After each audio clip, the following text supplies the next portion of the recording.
This will be a different reading than I've done before. People ask me to make longer videos than what I've been doing.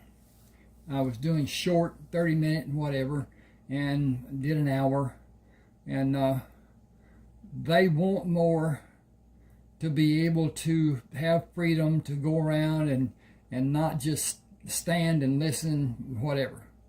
And so they can leave the ads on when they come up and go do whatever they need to do or whatever and come back and whatever. But at any rate, this will be a double reading. One part will be Kinsman tribe, and one part will be coal buyers, bounty hunter. So anyway, Cullen Allen was adopted by Joshua Kramer. Joshua was in another book, and all these books are ebooks. They are fiction, and they don't necessarily stay in tune with what is reported. You talk about fake news. Even back in the 1860s during the war, it was reported that soldiers were shot twice, possibly. That means that it was adjudicated that if a person was out of action for a length of time, then he was wounded. If not, then he just had a scrape. It wasn't any big deal. And toward the end of the struggle,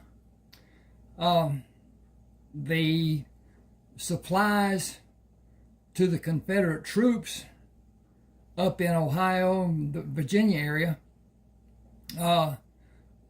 Pennsylvania, whatever, they didn't get through. They were what do you call it? I want to say ambushed. Anyway, they were ambushed as far as that goes. And the supplies were taken. And toward the end, Lee didn't lose the battles. What he lost was men, because he couldn't feed his troops. And they didn't have supplies. They didn't have enough powder to fully charge their guns. And some of the people that were shot with those low velocity bullets were hardly even harmed. Yet, had it been counted as a wound, it would have been more than the two that was basically reported. I think there were some that had 3 and 4 and whatever. But at any rate, with this, I talk about the amounts of wounds that both, my gun don't shoot, I'm reading here, Carlton Brisbane and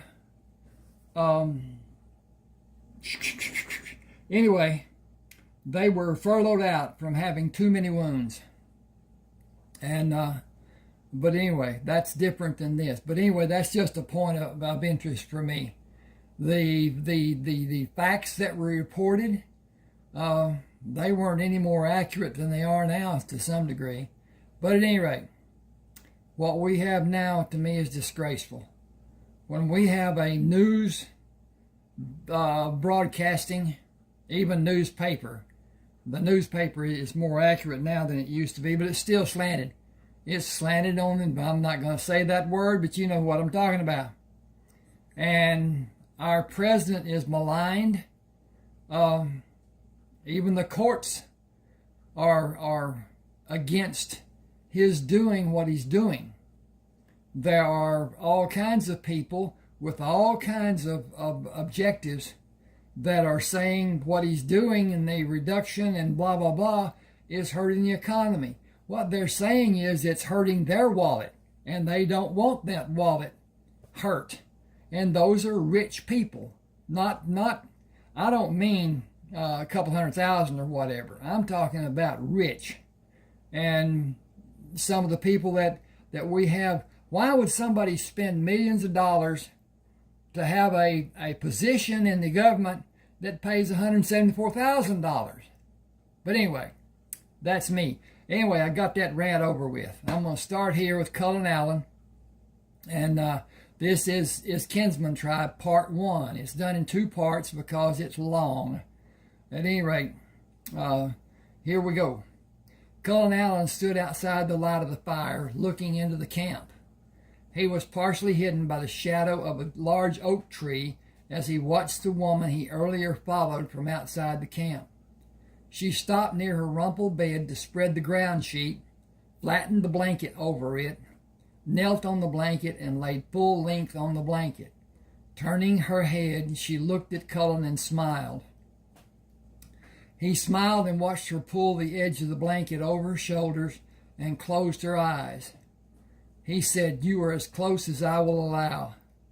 A man moved to stand behind a tree a few feet from Cullen's left side. "What are you doing here?" Cullen continued watching the woman. "You are on my land. You came to me with an old, wore-out gun that I judge will not fire and a dull knife, yet you are guarding the camp. Why do you stand guard without a trusted weapon?" "My gun don't shoot.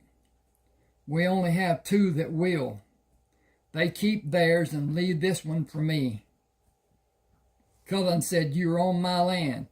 Come out to show yourself, and I will not shoot you. You won't shoot me if I stay behind this tree either." Cullen moved to his left and threw his body to slide into a prone position, looking up at the unsuspecting man, who looked down at the gun Cullen held aimed at him. "Guess I better come out from behind this tree. I ain't never seen a man do nothing like that." Continuing to aim the gun at the man, Cullen pushed his body up to stand on one knee. "Move into the firelight. Is that your bedding on the other side?" "It be." "The sun will show in less than an hour. Fold up in your blanket." "I'm guarding the camp." Cullen said, "The camp is safe and I will be awake. Don't argue. I did not ask. You are on my land." After the man followed his instruction, Cullen moved slowly into the firelight and looked down at the woman. He wondered at her beauty. Was this a woman or an apparition? Long hair, long black shining hair with full lips under her turned up nose, the most beautiful face he had ever seen. Her body was evident, even partially hidden by the bushes and the dim light. The edges of her mouth slowly lengthened into a slight smile. Cullen moved to sit with his legs crossed, resting on the oilcloth near her.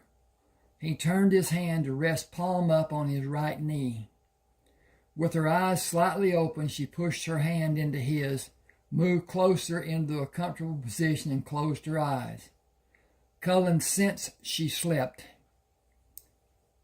as her smile faded when the muscles of her face relaxed and her breathing became regular. He continued sitting near her and gently closed his fingers to firmly caress her hand. Dawn broke the darkness in the east, giving enough light for the other 3 men to see Cullen and become alarmed. He moved to the position he stood in earlier, protected by the tree, and watched the woman when she gently pushed the blanket away from her body and moved gracefully from the blanket to add dry tree branches to the fire. She placed the iron frying pan on the fire irons. "Not much to eat. I killed a deer yesterday. Do you want to eat with me?" Cullen said, "Among many other things I want to do with you." She said, "I know. You have your gun. Keep it ready and come to be near me.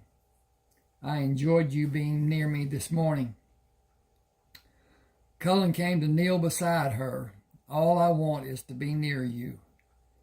You are part Indian. You look like a white man, but you move and act like an Indian. You even smell like an Indian.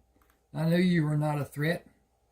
When I saw you standing in the firelight, I knew you would protect me." He said, "With all that considered, do I feel like an Indian?" "Yes, and more. You have a darkness that scared me when you came to watch me in the brush. Your silence comforted me. You were looking into the glow of the fire and could not see enough of me to embarrass me. I saw enough to make me want to see more. She said, we do not have much time. There were 10 of us until yesterday. Men came to the place where I killed the deer. They killed 5 of us before we killed them. 3 of my friends and 2 men died. Cullen said, I sensed the sadness in you when I first saw you. You knew the girls. You knew the girls well? They were my playmates and we grew up together. I'm sad.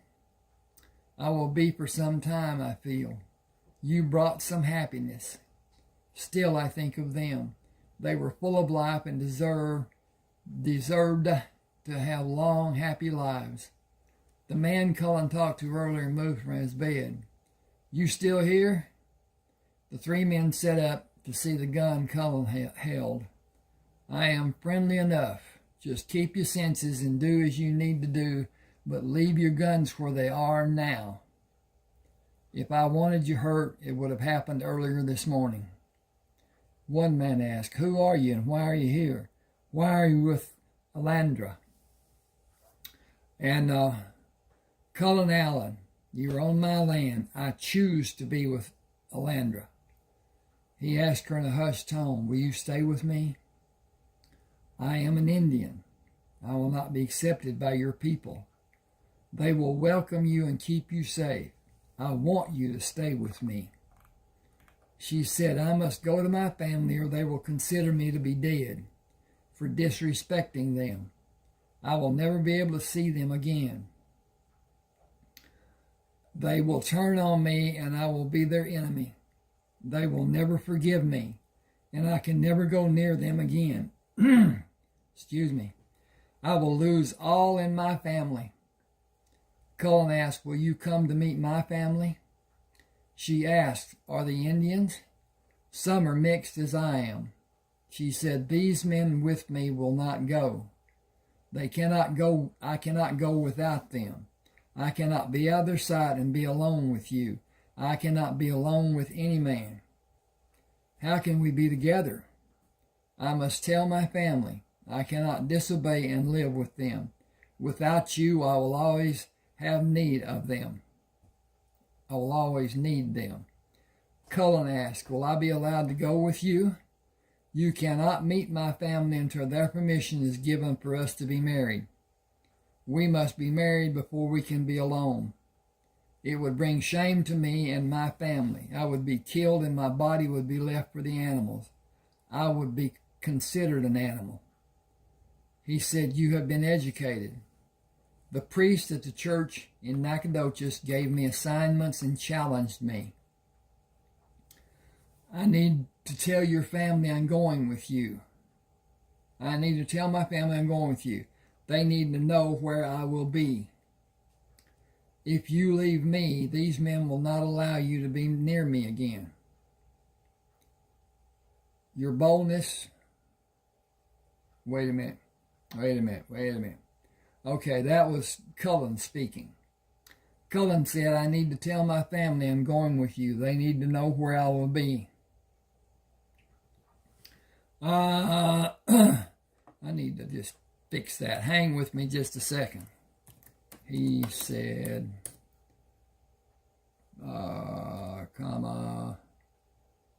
dink. Okay, got that fixed. He said, I need to tell my family where I am going with you. They need to know where I will be. If you leave me, these men will not allow you to be near me again. Your boldness and the gun you hold are the reasons they are not planning a way to kill you now. They may be planning, but they are not talking. They will plan and organize before they try to do anything. They are afraid of you. I will come with you, but I will ride behind. She said, we are 3 days from Nacogdoches. How will you sleep? I will while I ride. Will you warn me if they're planning to make an attempt? I will, and I will stop them if I can. Alandra rode between the 4 men with Cullen directly behind her. Each time one of the men looked back, the gun Cullen held was pointed at him. Excuse me. Both nights after the evening meal, Cullen moved away from the fire. If he slept, none of the four men knew.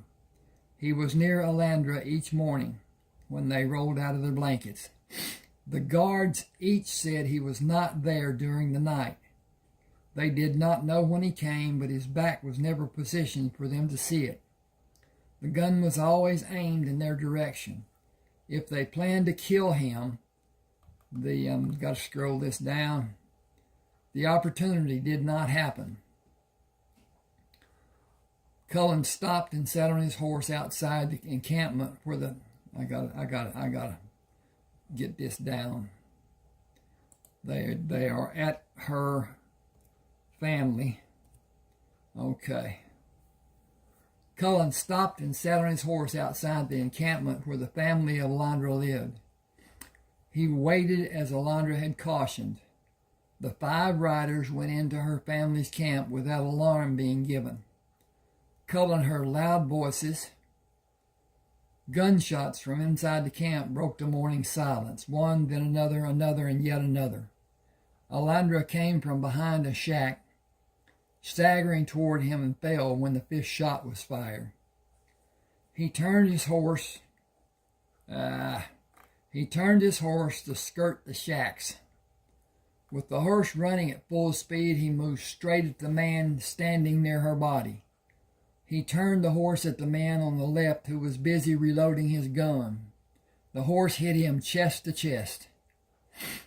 Cullen fired at one man with his gun in his right hand and at another with the gun in his left hand. He pushed the guns in the pocket of his trousers, pulled the horse to stop. Jumping from the standing horse, Cullen drew 2 guns and shot both of the remaining men, still reloading their guns. He pushed one gun into the pocket and turned the cylinder to make the second gun ready to fire, pushed it back in its resting place and readied another gun. He stood over the man the horse ran into and shot him. Turning the cylinder, he readied another gun and moved around the shack toward Alandra. The 2 men standing near her jumped back from Cullen when he moved into view. He looked down at her and wondered how she was able to move as far as she did after she was shot at close range 4 times. He menacingly stared at the men. I better see a new grave in her headstone when I come back here. It will be done as you wish. We took no part in this. It was her family. Do I need to look for more of her family? They looked down and shook their heads. Will you please leave Alandra so we can care for her? Others will come. You are the reason for her death. In their eyes you were seen. Oh, I need to put that. I need to do something different here. Make that a sentence by itself. Okay. You are the reason for her death. In their eyes you were seen as a white man. There are too many for you. I will kill many of them before they get me. I got to do something here. This is, I think I've got the wrong setup. But anyway.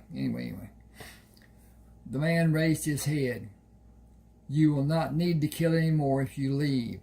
They will not come for you. They will only protect our people. Cullen mounted his horse and rode toward the tall church steeple in Nacogdoches. People moved out of the street when he came into their view and disappeared in the shops and alleyways. He tied the horse at the rail in front of the Silver Star Saloon and went inside. What will you have? You're new here and your first drink is on the house. Beer will do. He drank a sip and put the glass on the bar, turning his back to the bar and watched the men playing cards. Several men stood near the table, holding drinks. 3 men sat at the table near the back of the saloon, and a solitary figure sat at the corner. Light from the front windows fell short of illuminating the corner table. Cullen could not fully see the man's face. Girls in short dresses hung on to the arms of several of the men. Cullen intended to enjoy his first drink before he started back. The beer was not enjoyable for him, and he did not want the liquor sitting on the shelf behind the bar. He watched the card game until he lost interest and went next door to the cafe for breakfast, came back into the saloon to watch the game again. He decided gambling was a stupid thing for a man to do, and he was sure one of the men was dealing from the bottom of the deck. He had seen enough. Nacogdoches was not a place he wanted to stay very long. 4 men entered the town of Nacogdoches from the west. He's been standing...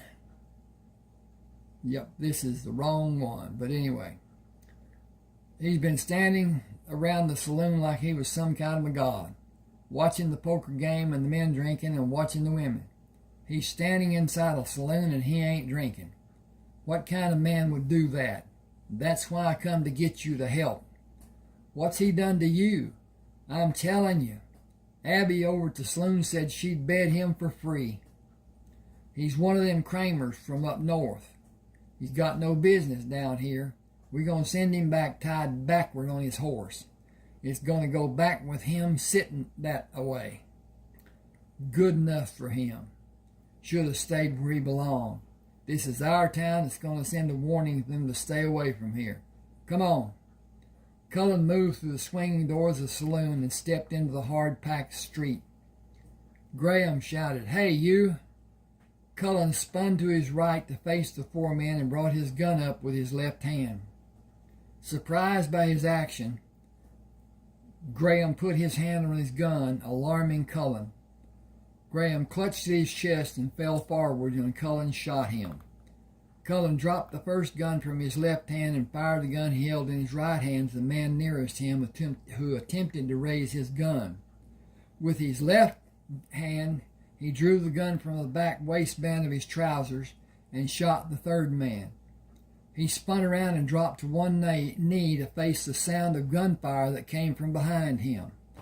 A large, dark-haired man stood on the boardwalk. He held his right hand up with his empty palm held out to Cullen and his gun in his left hand pointed up. Looked like he needed some help. Cullen turned his head to look back at the 4 prone bodies. "Why do you think I needed help?" "Yeah, I gotta change this. Bear, dink, wappa." He came to his feet, still looking at the man, and slowly turned the cylinder to ready the gun. "You have 3 guns, and there are 4 of them. Are you going to use that gun or put it away?" Dink. That's another. That was Cullen speaking, and it's not done that way. Okay. I think I need to push that. Yes, I do. Okay. Are you going to use that gun or put it away? It is spent. It makes no difference one way or the other. You stand there another 3 seconds and it will make all the difference in the world. Why? Because I will shoot you not knowing what you intend to do. He placed the gun in his waistband. What can either of us do? You discharge the 3 guns you have and I discharge mine. How is anything more going to be done? My guns shoot more than once. I have never seen a gun that will shoot more than once. May I look at it? Naturally, I have no expectation that you will allow me to hold it. That would be foolhardy of you. Cullen said it would if you knew how to reload it. That is true. I suggest we get mounted and put this town far behind us. Those 4 have a large number of relatives in this town and in this area. I am a stranger to all the people in town except the bartender, and he does not know my name or want to know it either. He told me about the Claremont people. He does not like them, and he told me they were you were in trouble as you were leaving. Are you known here? I have no knowledge either way. I should not be, but I cannot say anything as a fact. I am surprised nobody has started this way to see about them. They have no need to look at the 3 I shot. They are dead or they are dying. I shot all three in their chest. I can't say where my shot went, but he went down and has not shown any sign of getting up. How can you be certain where your shots went? The accuracy of my guns. Okay, I cannot argue with you. My name is Kiowa Bennett. Cullen Allen. The bartender said you were a Kramer. Then I cannot go home and lead these people to my family who are indeed the Kramers. Kiowa looked up at the street. Here come the town citizens. It looks like they are prepared for battle. Everyone is carrying a gun. That is not a good sign, the way I see it. Which way will we go? Give me a pause here just a second.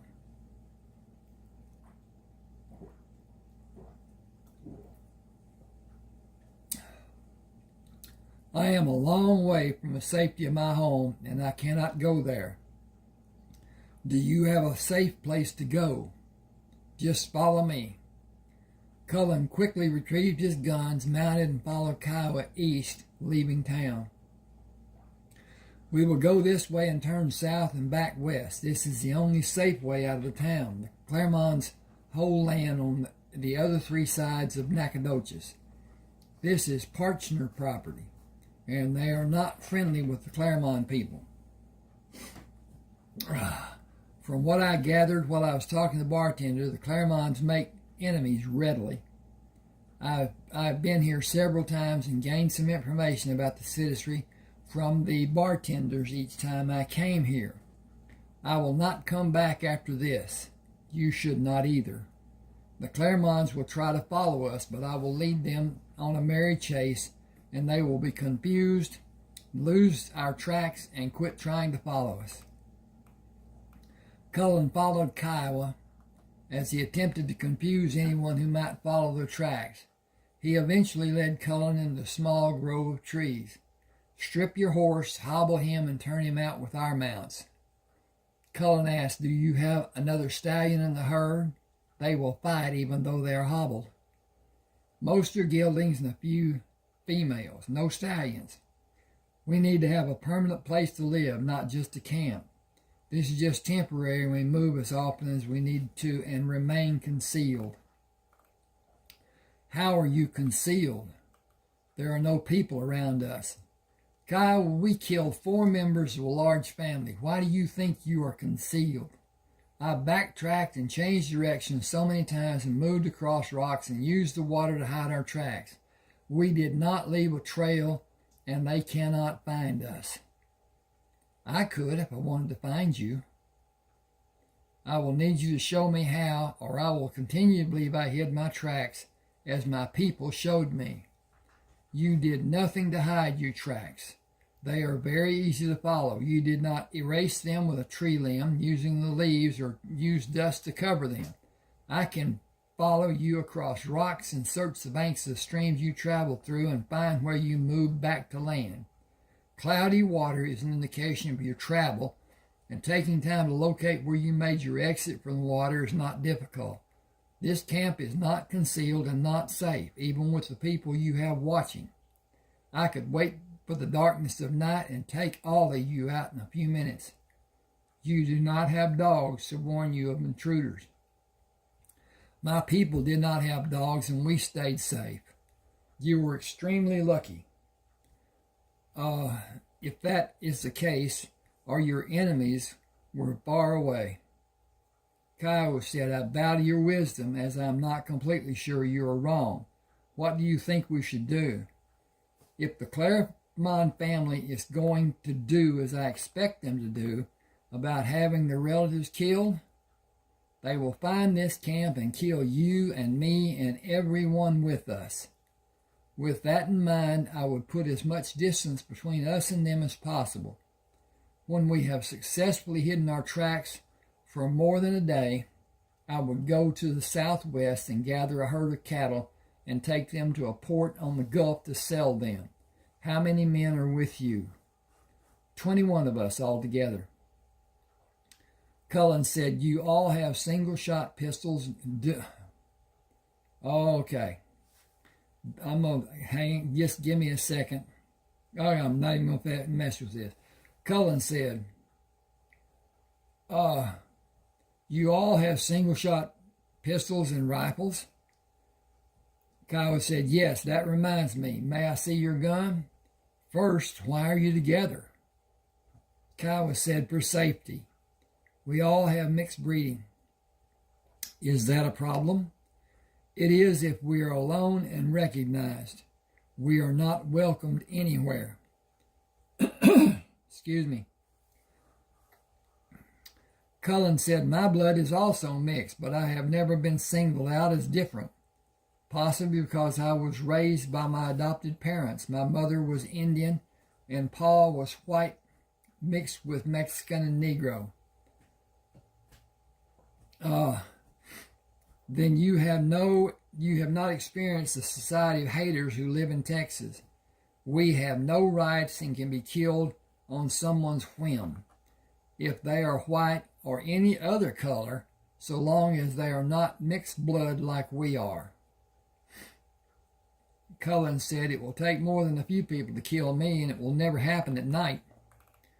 They exist in Texas and stand ready to kill any of us. You and all of us are seen as a scourge by most of the white people who live in Texas. White people are not the majority, but there are a lot of white people living in Texas.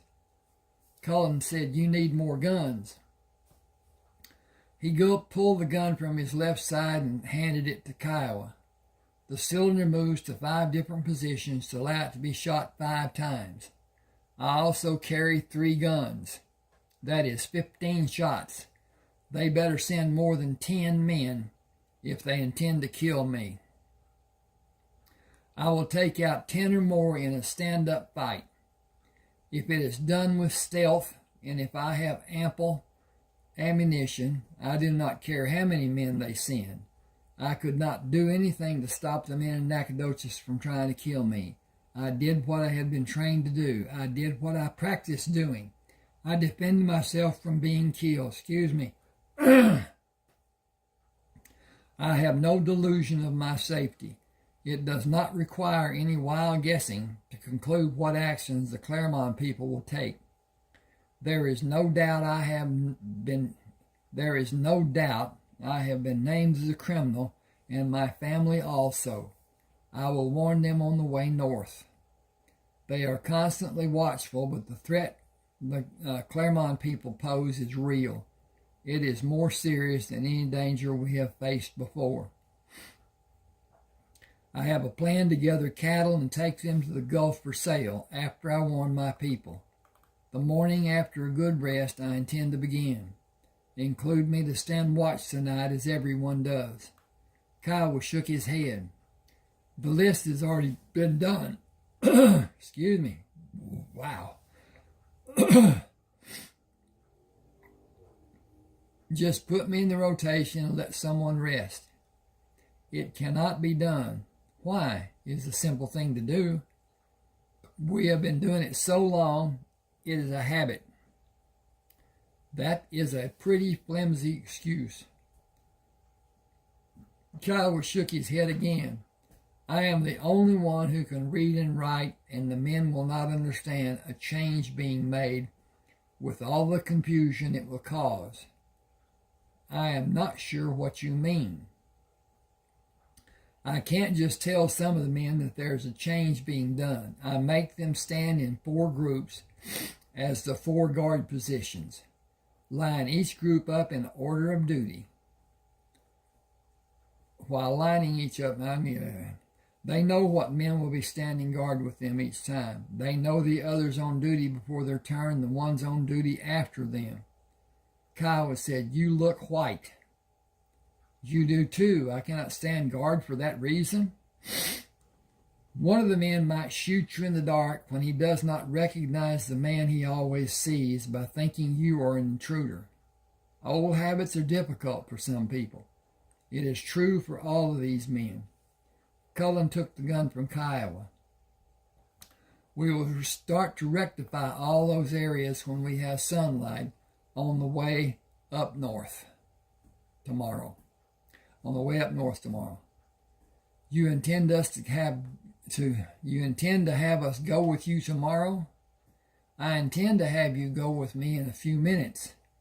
You are the one who needs help now. You and everyone here. You helped a stranger in an unacceptable manner, but by most standards of any society. I was the target. You were not. With our acting as we did together, 4 Carmons are dead.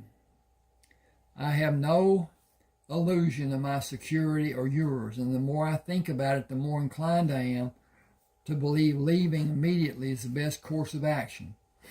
I could track you here, and if there is another skilled tracker to bring the large force to attack this place, we will all be dead in a short time because we have little firepower and a small number of rounds. I have more firepower in my guns than all of your men together. Once we are surrounded, we have no hope of defending this position. I think you have all been very lucky in the past, and luck comes in streaks most of the time. It might be better to plan what needs to be done and not rely on luck alone. You want me to come with you. You can all come with me if you like. You all banded together for safety. You have a new threat. How will any of the men survive if you are not in the group? How will you defend against a large force such as the one the Clermonts are probably going to bring to find and destroy all of us? We built a bridge across a river up north. With the river on our south side, we only need to defend the other 3 sides. The east side is heavily wooded with a tangle of brush and vines. That is an excellent course for an experienced woodman. It is a nightmare for the common man, and the watchtowers guard the open ground an attacker will need to cross. With superior firepower, our few men will easily defend against a larger force, with probably no loss of life for us. We will fire from protection. While an attacker has to show himself to shoot, he will become an easy target. It would be a catastrophe for anyone to attack the home where I lived as a child, or the compound up north at the river, with us well armed and defending it. Your men need training. They need to learn every form of education they may be able to digest in a short time. I think 2 or 3 months. More than any other aspect, they need to learn how to fight together instead of as a single man. They need to learn tactics and communication. Their need is to grow in maturity and working together. It seems you have a bunch of individuals who are scared because they do not have discipline or leadership. They only trust themselves. I need to make that, you can leave it alone. Alone, they will probably not survive. They have survived until now. That shows they have some degree of ability. It needs to be known what their abilities are and how they can use their abilities as a team, working and fighting together. We all need the firepower available from my family. Kiowa called the group of men. This is Cullen Allen. Welcome him later. I want you to see Cullen's gun. It will shoot 5 times without reloading. I witnessed Cullen being called out by 4 Clermont men in his quick action of shooting 3 of them. I shot a 4th Clermont. We aren't safe here and we should leave.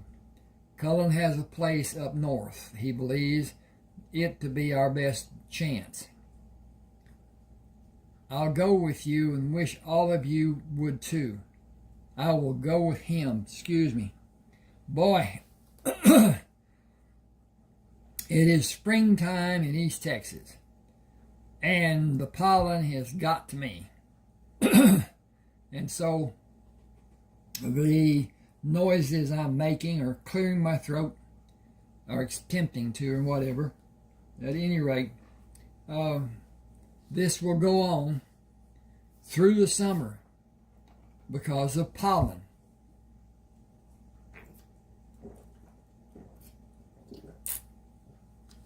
Had to take a drink there.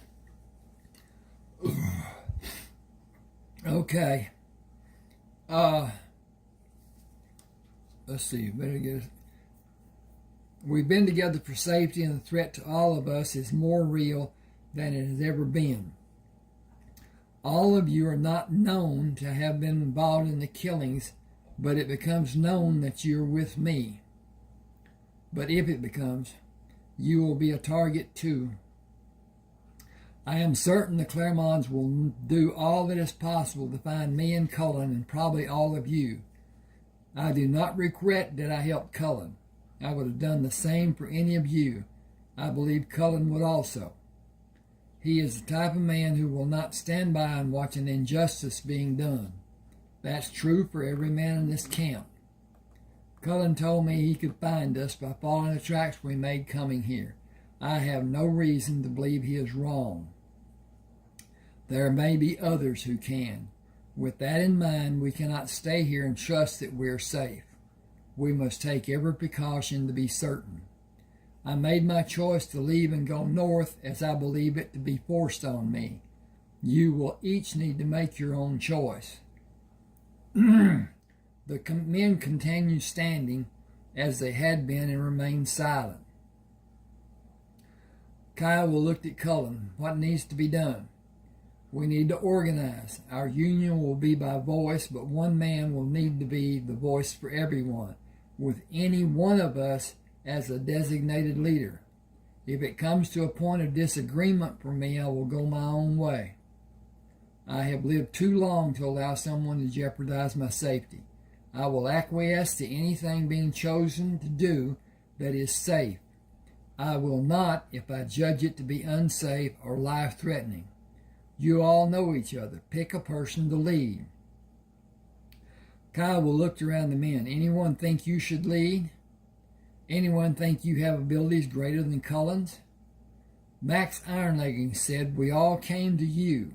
You've been our leader. I don't have the ability that Cullen has, clear and simple. If you leave it for me to decide, he is our leader. Cullen raised his hands. I will suggest. At times I will suggest loudly. I have been trained for a great part of my life to do things none of you have been taught. I do not have military experience. I have military training. I do not have leadership experience. I do have leadership training. I do not have formal education. I do have knowledge given by teachers who do not have a formal education, but I have abilities beyond many so-called educated persons. I have training that will never be taught in any school, elementary, secondary, higher, or formal. He looked around the group. My plan is to teach you how to read and write and give you books of your choice to read during your leisure time. I will show you methods of defending a position and attacking other positions as a force working together. I will show you methods of gathering, herding cattle in the daylight hours and at night. My plan is to herd cattle and sell them to the riverboats on the Gulf until a riverboat captain will come upriver to buy the cattle. Excuse me a second.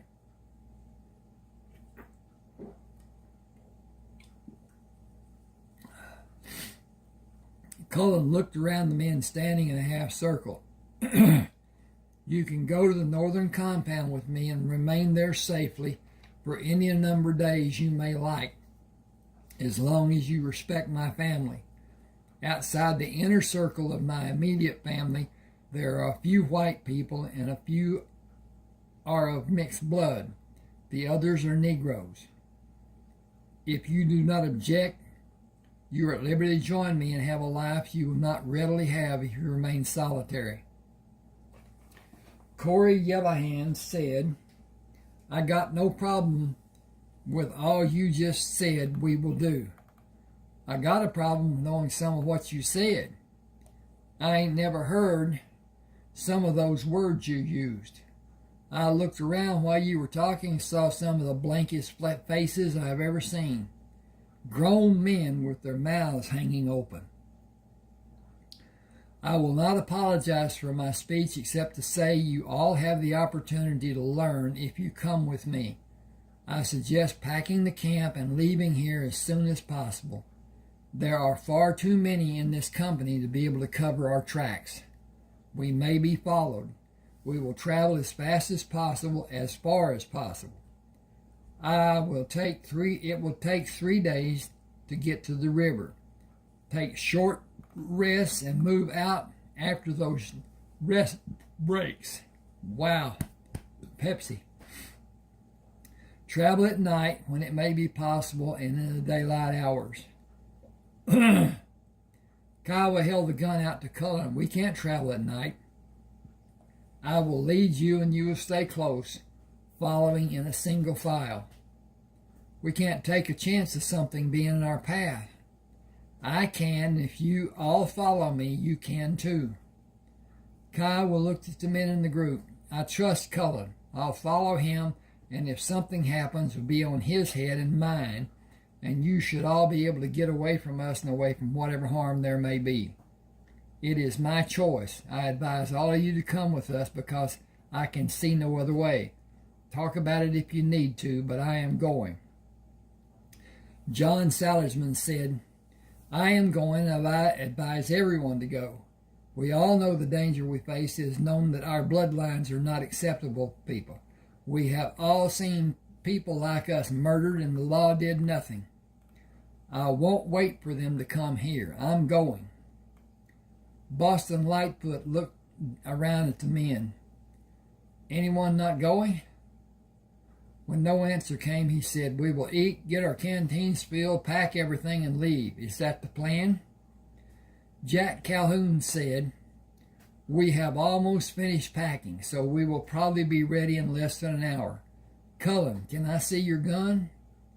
Cullen pulled one from his trouser pocket. Will all of you promise to always treat these guns to be loaded and maybe discharged, even if the possibility is small? A gun is always dangerous. My gun is more dangerous than the usual common handgun. It is just a fact. Everyone agreed, and individuals said yes.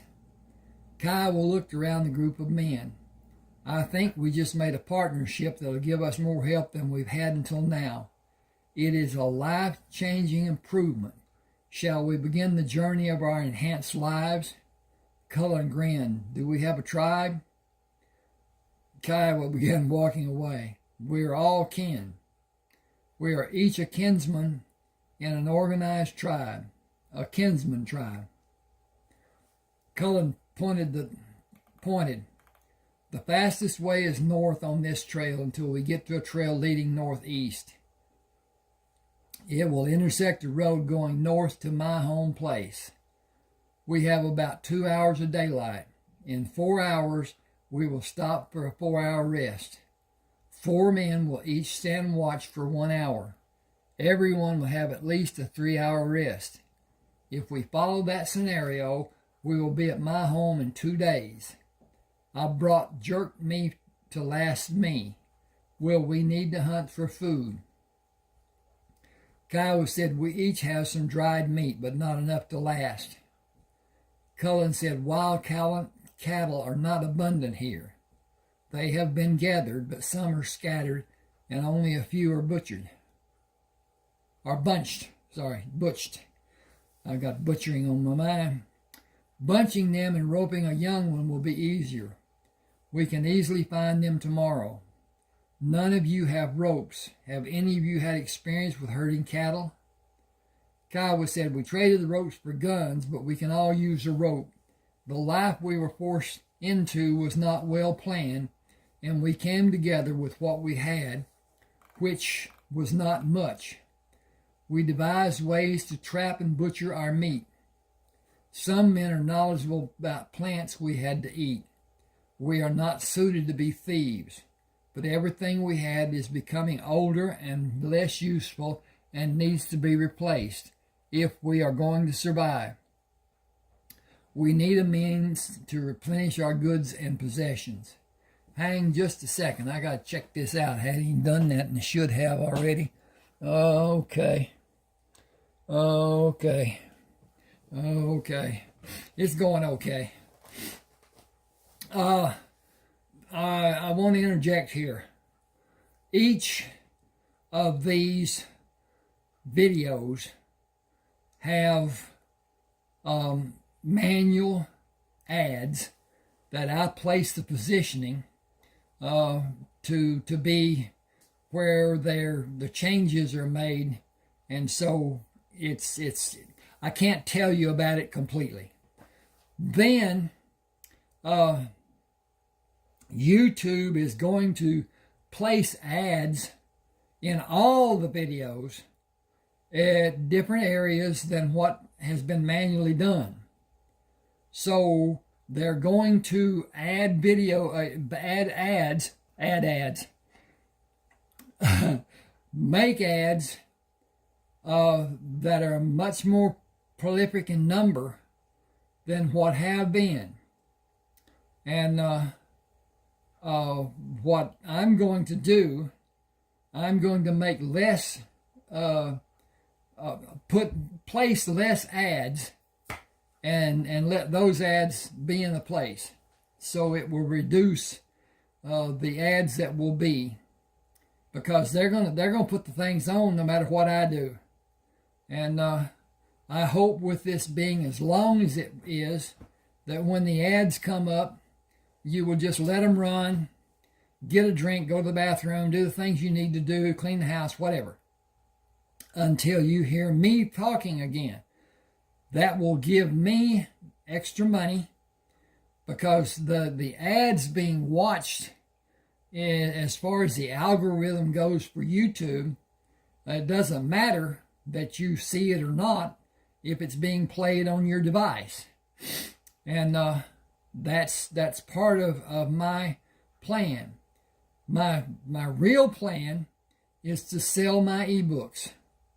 And I'll either do that through Smashwords, they're $6.99 a piece, or I will garner the money from a person who sends it by Zelle, Z-E-L-L-E, and then send the ebook as an attachment.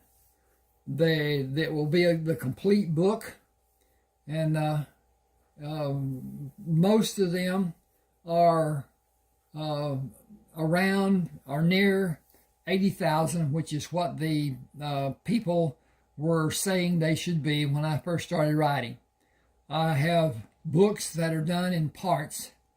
Some are in 2 parts, such as this, Kinsman Tribe, Part 1, Part 2. Several are done in 3. Lovers, Lies, and Lilies 1 and 2, and Emily's Story is 3 parts. Emily's Story is a different story to some degree than what Lovers, Lies, and Lilies 1 and 2 are. Then, 3. Buzzard Shields. Buzzard Shields South, Buzzard Shields America, Buzzard Shields North. And the book is long. It's 972 pages, so it's divided into 3 parts. So, at any rate, that's 300 and some odd pages on each book. All right. I'm going to go ahead. Kiowa said we need a means to replenish our goods and possessions. Cullen said plenty of cattle everywhere in Texas. There's a good market for young stock and pairs. You all need more than you have now. That should be, you all need more than you have now, not cattle, but possessions. No, you all need, I'm going to put support.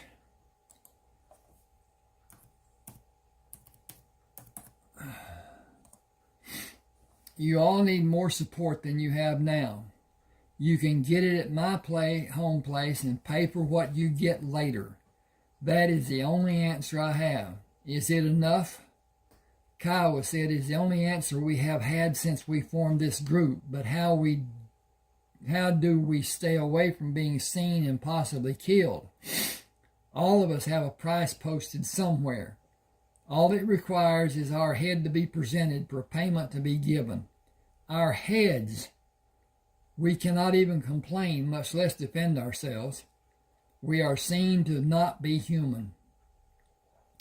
Cullen smiled. Come to our land near Arkansas and learn. When you have been trained to fight and survive and become proficient with the weapons we will have, that circumstance will not be so tempting. We number 22 men, and we will stand against an army of less equipped men. No one has our type of weapons. They do not exist in America other than my family. That's not true. Some were given to some people that lived down the hill country. But anyway, that's irrelevant. Kiowa said, lead the way. We will all feel better about being away from here. This is chapter 2. Cullen rode around the Kramer compound. Should be around the outside of, rode around the perimeter. Okay. Well, I'll leave it like that. Cullen rode around the Kramer compound to enter on the north side. Men following his tracks would travel north on the road and be easily seen by the sentry posted on the south side and by the west sentries. Movement around the east side would be over rugged terrain, difficult for travel and highly visible from the eastern and northern sentries. The guards in the southwest tower recognized Cullen and waved him through without raising an alarm. When the group was near the Kramer compound, Cullen explained Joshua's denial of unknown visitors to the party of men. They agreed to wait for Cullen to return before going to the river, while he took Kiowa with him to meet the Kramers. Cullen recounted the incident in Nacogdoches to the people who gathered around him inside the Kramer compound and told about the men traveling with him. He told Joshua about his plans to stay near the northern bridge for a period of 2 or 3 months before he left with the men to gather cows in the southern part of central Texas. Joshua led him and Kiowa to a set of newly built chairs. Sit with me. You left the north compound with a group of people and came by here without making contact. Cullen explained, those people came to spend the night near the compound. They were Indians from a place near Nacogdoches. They were afraid to come into the compound, and they would not wait for me to come in and come back to them, for fear of being found to be less than wanted and possibly killed. We would protect them. I know that, but they did not know they could trust our protection, and they did not know me well enough to trust me. Why did you go with them? You had to have a good reason. Her name was Alandra. I went south for her. I did not intend to be gone for more than a few days. Where is she? She went back to tell her people she was going with me, and her brothers killed her. I killed them and 5 others. Joshua said, I'm sorry you had to experience hatred of that magnitude.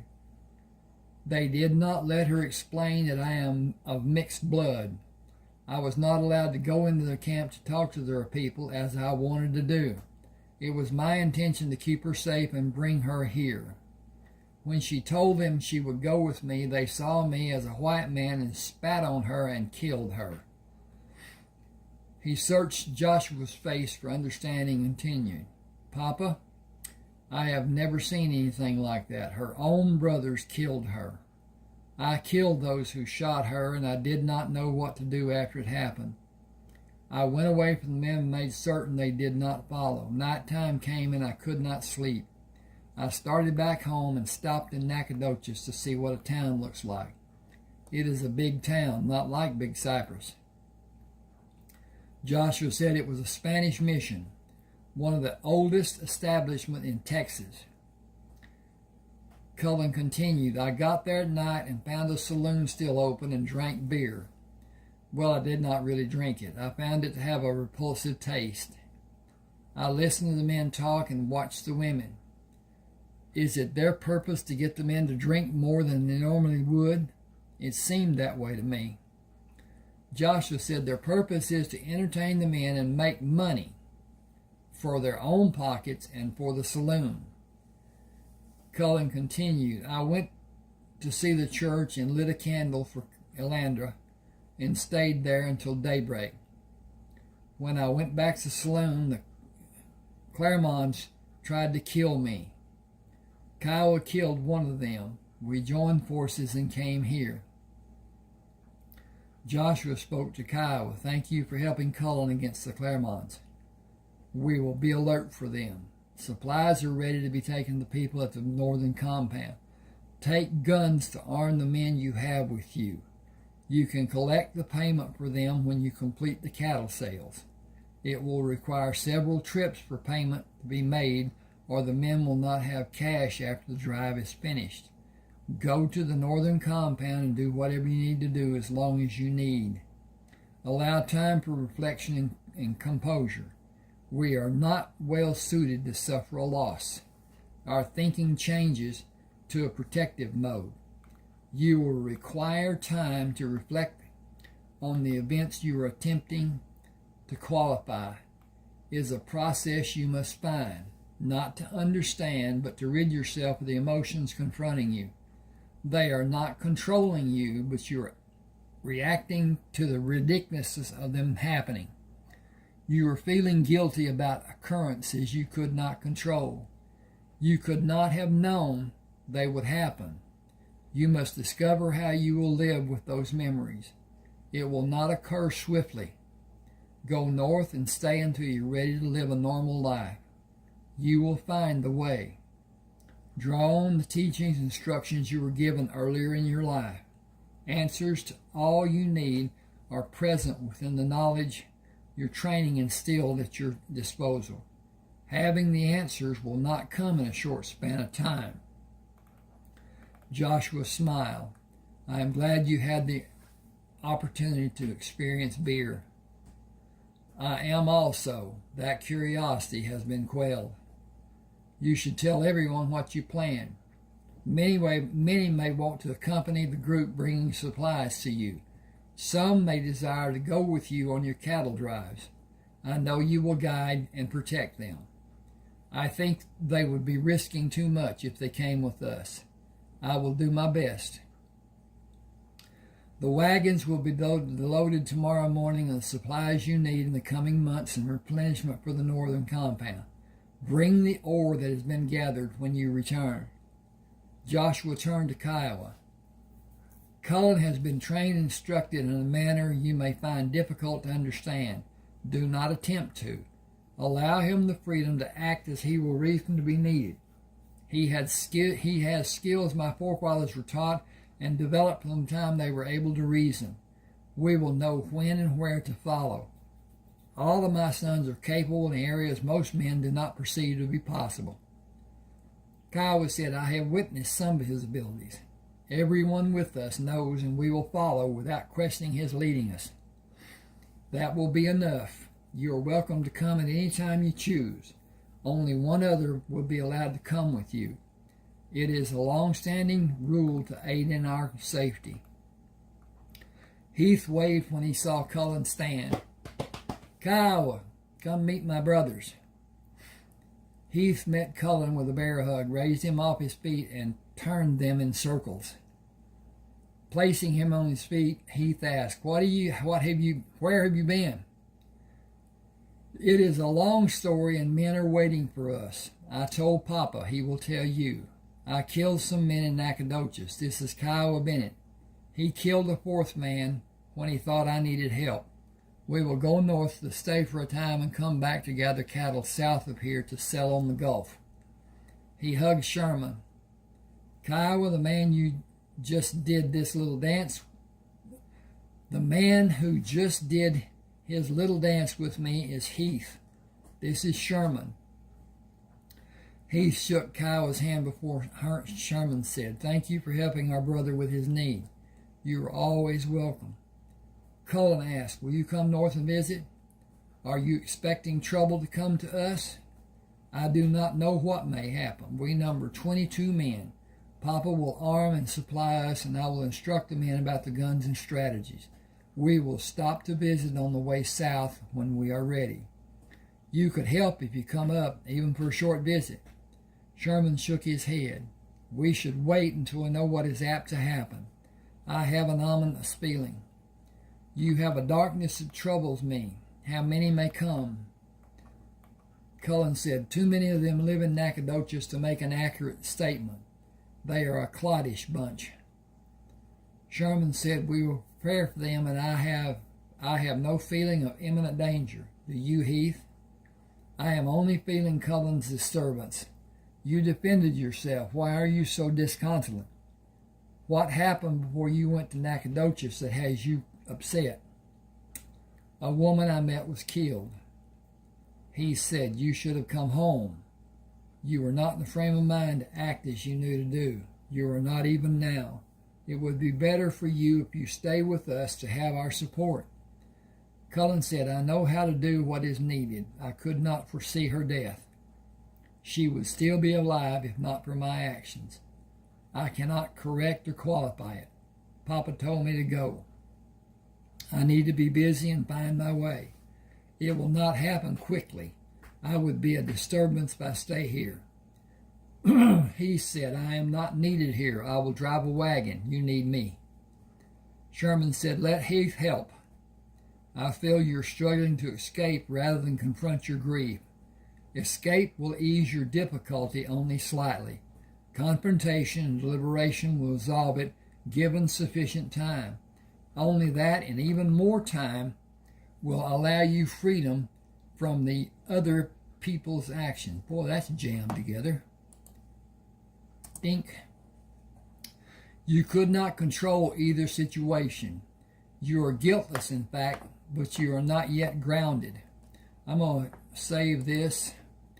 Hit that save button, hit that downloads, hit that save button, and it's finished. Okay.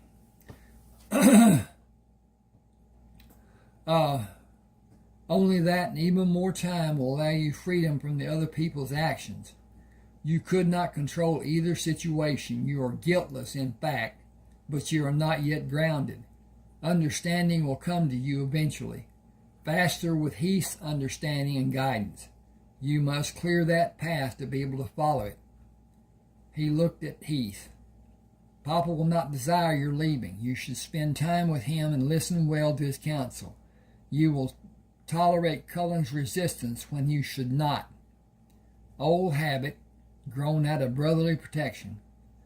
You will protect with emotion instead of reality. Papa will instruct you. Listen well. It is important. Cullen, give Heath every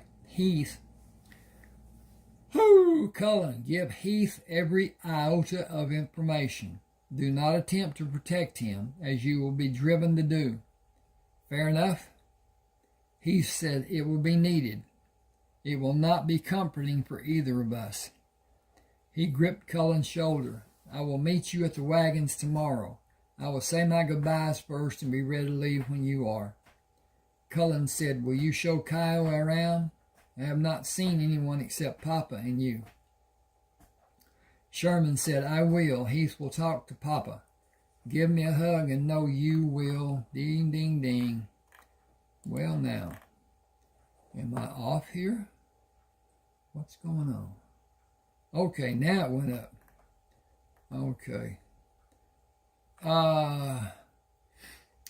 Keep us in your thoughts. Heath led the wagons, leaving the compound in the early morning light. We leave, and what we come back to is another time, another circumstance, and another people. The same but different. That is the sadness of leaving. Cullen rode beside the wagon. If we only left the sadness behind, leaving would be beneficial. Kiowa rode his horse on the opposite side of the wagon. I learned a lot about the Kramers yesterday. I will enjoy my next visit when I stay longer. I will learn more about many things. If you two will help, I will learn from you on the trip going north and after we are there. Okay. Heath asked, "What subjects interest you?" The three you talked like you could read each other. You shared an understanding of each other. I've known Cullen could understand the men in our group as if he had known us all our lives. I have a small understanding of the others because I have been with them. Cullen did not have that much time, and yet he knew their temperament and intelligence when we first met. He shows it when he speaks to each of us. I want to be able to understand. He said, you have seen animals and known their temperament. It is that projection we interpret. You are by far the more intelligent of the group. Each one has past experiences that define him. Some doubt us. They have nothing to base trust or distrust for us. They will not learn quickly. You saw Cullen experience his ethos and logos and pathos. I cannot begin to explain those in a short time. I will attempt to during the trip and try to have you understand the three and how they define all of us as well as other values. He had your attention in the beginning. Something drew your interest to him to a focal point. His gun pointed at me with my first concern. Okay. Now. Yep, that's going. He smiled. He does possess a manner that surprises people. You have also. I'm going to change that. I'll leave it and do something with it. You have also. You see people in ways others may not.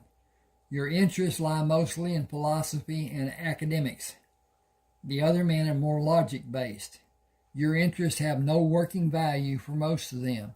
Jack is a world apart from the others.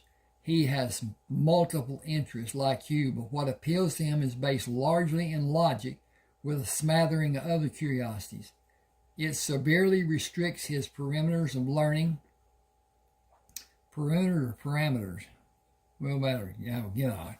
And understanding. He will be a project for the three of us to bring him to study more diversely, as we were forced to accept all forms of education. He cannot be forced, but he will be easily led once he discovers the joys of education. Kiowa said he's the only one who shows his emotions. The others are guarded. They are not the same in any way. I trust every one of them, but we are an odd bunch. Cullen said Heath was not talking about character. He was telling you about only one part of our makeup. Broadening our understanding is a living endeavor. Our education never ends. Heightening our senses is an ongoing daily activity. Understanding our construction and the world we live in is continual. You are cut from the same pattern. Jack deviates to a degree, and those differences define the others down to Manny. He is first a romantic in every way. He seems to have no depth. Plainly speaking, his understanding is not much more than that of a small child. Kiowa said, Cullen is not what he first appears to be. You are even farther. Cullen said, people see Heath's size and they discount his intelligence. Heath loves it. Kiowa said, I saw plants being loaded in this wagon. They are my herbs. Papa had a friend who had a strong interest in growing and cultivating herbs. We have always had a varied supply. These will augment the collection I have at the northern compound. I get more from a riverboat captain. He brings more each time and gives them to a storekeeper on the bayou south of our home. He brings more each trip and gives them to a storekeeper on the bayou south of our home. The storekeeper gives them to me.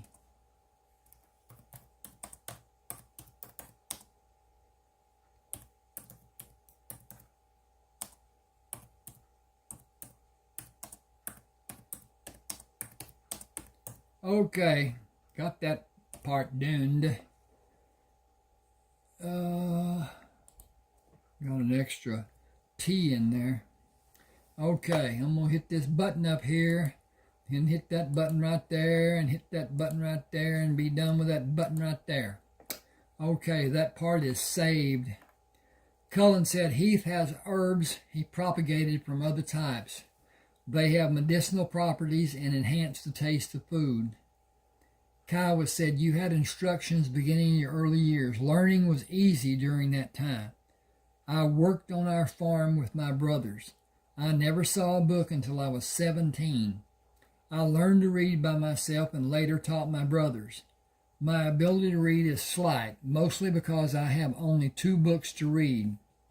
My older brothers played games using words and taught me to develop the use of words I did not get from reading. I took the big words and asked the preacher how to use them. He had me write a list and then make sentences to use them. I became better versed than most. Heath laughed. Excuse me, not laughing at you, but the thought I had. I have many books in the northern compound. I am anxious to read, and 3 boxes of new books in the wagon. I have new... I need to change that because I got a comma here I don't need. Dink, dink, dink. Word does that. Word changes punctuation. Word changes words, which is really bad. And editing is difficult. Anyway, he says, I have many books in the northern compound I'm anxious to read. And 3 boxes, there's another comma. An and does not need a comma. And is a conjunction. Why should it have a comma? Okay, there are places, yes, but not just all the time. And 3 boxes of new books in the wagon. 1 is about knowledge of how to cross-pollinate plants. You will have a library to select a book of your choice. Cullen said, after 3 days we will be there. He said there are no hostile Indians in the area we will pass through. Men who live by theft and murder are always a threat. Tonight, before the guards are posted, the men will be instructed in their new weapons. We will not have a threat when the weapons are understood. No practice is needed to learn how to fire either the handgun or the long gun. They are accurate. Sighting and discharging properly will bring their accuracy to bear. That schooling process is almost instantaneous for a man who's ever fired a single-shot handgun. Deliberate use will overcome known fears of the old guns. There's nothing to be feared with our guns. There are no powder flashes to burn your face, your hand or face. There are no powder flashes. Cullen rode back to the rear of the wagon and brought out a handgun. Take this and practice sighting without pulling the trigger. Feel the gun. Know that if you are only pointing it at a target as you would your finger, you will score a hit. I never aim in the old stand and sight down the barrel method, as it wastes precious time. I am proficient in using my method. Kiowa said, I witnessed that fact in Nacogdoches 3 times. Our trouble with the Claremonts was one reason I wanted to come with you. Another was the guns. We were nearing a crisis, and you held an answer for all of us. There were many other small reasons. He said you were brothers from the beginning, or Cullen would have instinctively shot you. Kiowa said, you think so? I know it. I know my brother. While they continued following the trail, Cullen and Kiowa distributed unloaded handguns to the men in other wagons, to the men on horseback. Become accustomed to handling them and how they feel when you are preparing to fire. When you feel comfortable with them, place the gun where you will carry it. Determine if you can safely carry it without causing it to discharge. We will cross a creek in another hour. Water the stock and move across the creek for a short rest. Water the mules and place your feed bags over their muzzles. free their heads while they feed. Okay. Leave them hitched until we stop for the night. When you are standing practicing pulling the gun, when you are standing, practice pulling the gun to fire it. After you've done that action, I will watch and instruct you on what I see as your strength or weakness. It is important that you are safe. The guns have more firepower than your old guns with less recoil. They will hit whatever they are aimed at. If it is your leg, you will suffer and live longer than you desire. It can be prevented if you learn not to do certain actions. Doing what you should do is safe for everyone. You will not fire the handguns before you at the northern compound. You will have long guns when you leave the creek and continue on the trail. They will hit a target a long distance from where they are discharged, with very little drop in the flight paths of the bullets. I'm going to end here, I think. See what time, yes. Now, with that in mind, please subscribe to my channel, hit the like button, possibly comment. All those things help, but especially the subscription and the like. Now, when you do the subscription, you'll see it on your YouTube page. It does not affect your computer whatsoever. It does not go on your computer. It goes on the YouTube page, and you can't find it unless you're on your YouTube page. The subscriptions, that is. So, at any rate, take the time to smash that button and smash that other button, and subscribe and like and possibly share. Yeah, but share with people that like to read. Okay, with that in mind, I am going to go to hang on a second. I gotta hit a couple of buttons here first. Save as, download, save, and that's done. Now it will let me close it. Okay, then this is actually it is oh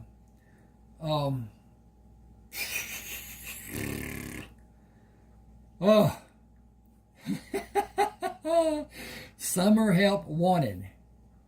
It's about a man who is in a predicament, and it will be explained here.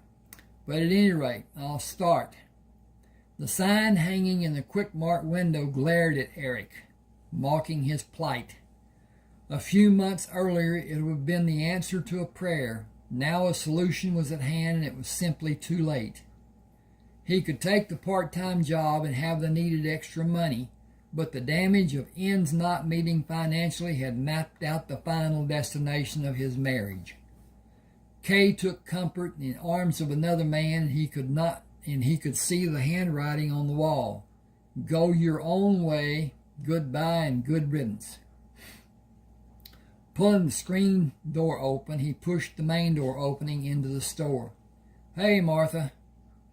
He indicated the sign in the window. Who needs extra help? Well, you know Ray Biggs died and left his farm to his favorite niece. She was in today and put the sign in the window. Don't know a hill of beans about farming, and she thinks to get by with a part-time man. What she needs is a full-time man, and he is going to need some others to help him. That's what everyone says, and she ain't likely to find anyone around here that's worth having. He's going to have to do it all. All she's likely to get is a bunch of no-count Mexicans. She don't even know what tractors Ray had, much less how to start one or change implements. That ain't all. She's coming up to furrowing time, and don't know which one is a sow and which one is a mower. On top of that, the cows are all due to drop. Ray liked to have his calves in the spring. Said they did better with a good start and good weather rather than the cold of winter. She ain't got no business being here. She's a city girl and lost as a goose. She took a deep breath. Billy Dothan has been feeding the livestock, and Tom has been helping him milk. But Billy's military school starts next week, and Tom ain't going to let him do any more after this weekend. It's more than just a part-time job. That's a big farm.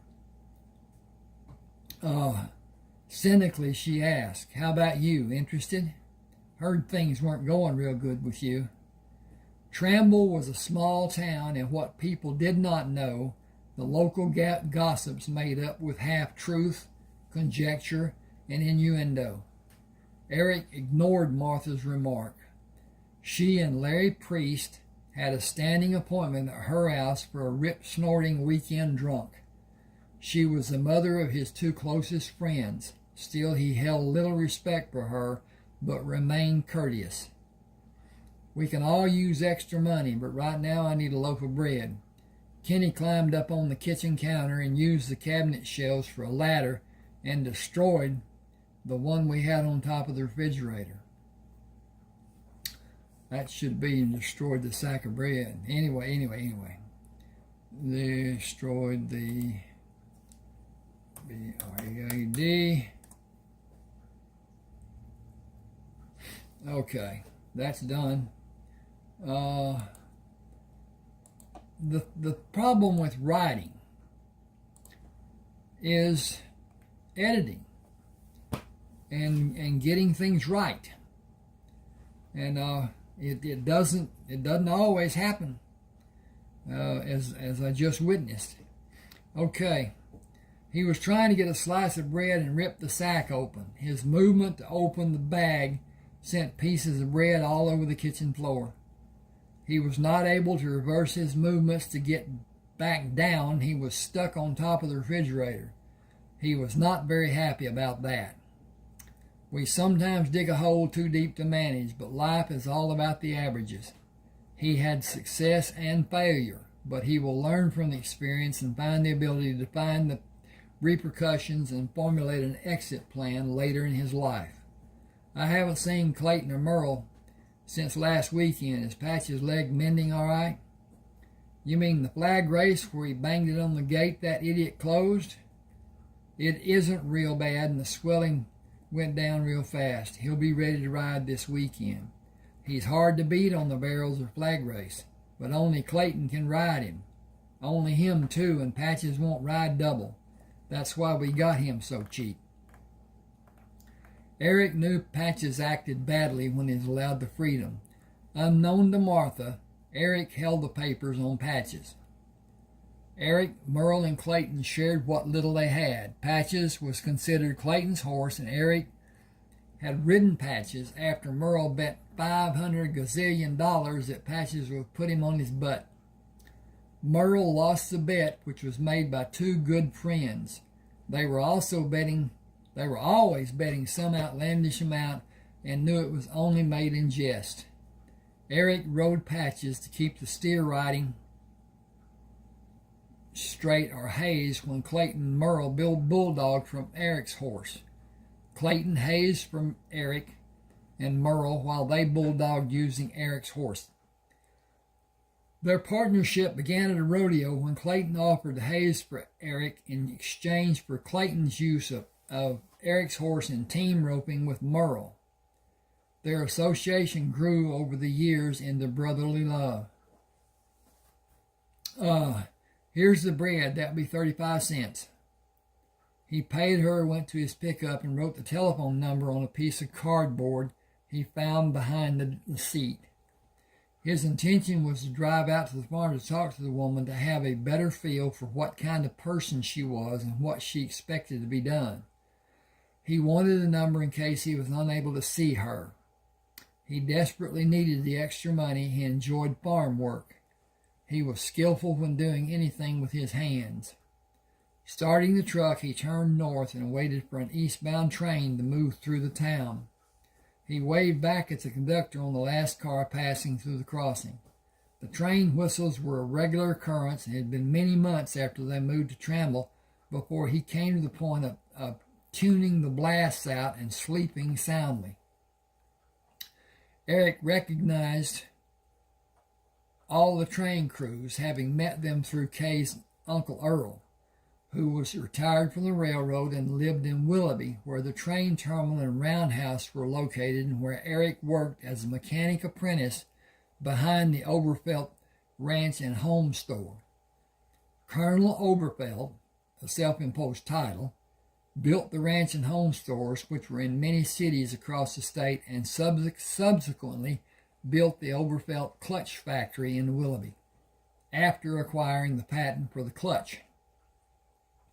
The Oberfeld family owned the stores and clutch factory after Mr. Oberfeld died, and his two sons and his daughters had individual responsibility for different segments of the Oberfeld holdings. The shop Eric worked in was at the rear of the ranch and home store, but was independent of the store. Eric's wage was $2.10 an hour, and no raise was forthcoming. He drew so little the company's only deduction was Social Security. He had veteran benefits from his service in the Navy and did not participate in the health coverage plan. Kay had insurance for herself and the two boys through her employment at the finance company. She excluded Eric without discussion. It was only a single act of the many unforgotten slights, which was leading to the final episode in the fiasco their marriage had become. Kay met him as he opened the front door, grasped the tied end of the bread sack in her hand, jerked it from his hand, and moved away from him without speaking. Silently he turned and slowly walked back to the truck. His life was in shambles, and the end of his marriage would be the catalyst to bring complete destruction to the life that had been. He held no illusion that he could financially survive the impending divorce. In a previous time, a man without substance could have children, be divorced, and continue to have somewhat reasonable life. The sympathies of the modern courts usually favored a woman. The children involved the man. With children involved, the man was usually financially ruined. She was often granted everything, and in some cases even more than everything. He had friends who had been divorced, and the judgment of the court gave the wife more consideration than the wage the divorced husband earned. Some took out loans they were unable to repay, leading to bankruptcy and further court costs, which they became farther behind in payments to the ex-wife. Eric felt the result of the divorce would be a financial loss he could never overcome. Kay and Eric had very little, and it was mortgaged to the fullest allowed. Everything he had would be lost in a divorce. Jointly held possessions was the only glue holding them together. He knew they had to make the best of a bad situation and find a way to have closure from the sadness of an untenable marriage. Starting the truck, he watched as Kay opened the curtains of the window to look outside. She quickly closed them when he waved. Deep sadness had torn at him for a period that seemed to have existed throughout his recollection. Tears had never been shed. He felt a release would never happen. His marriage had died, but there was no body to lay in the earth and cover. Oh, okay. I'm going to get up here and do this, and yeah. I think... Okay, we're still working. Okay. Bumped the table. Sorry about that. That kind of hurt my knee.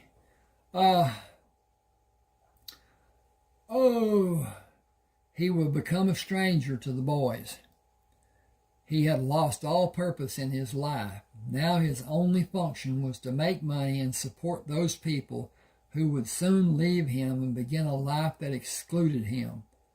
His situation left him powerless to do anything to have even the smallest hope, and he felt he was doomed to a deep, eternal sadness.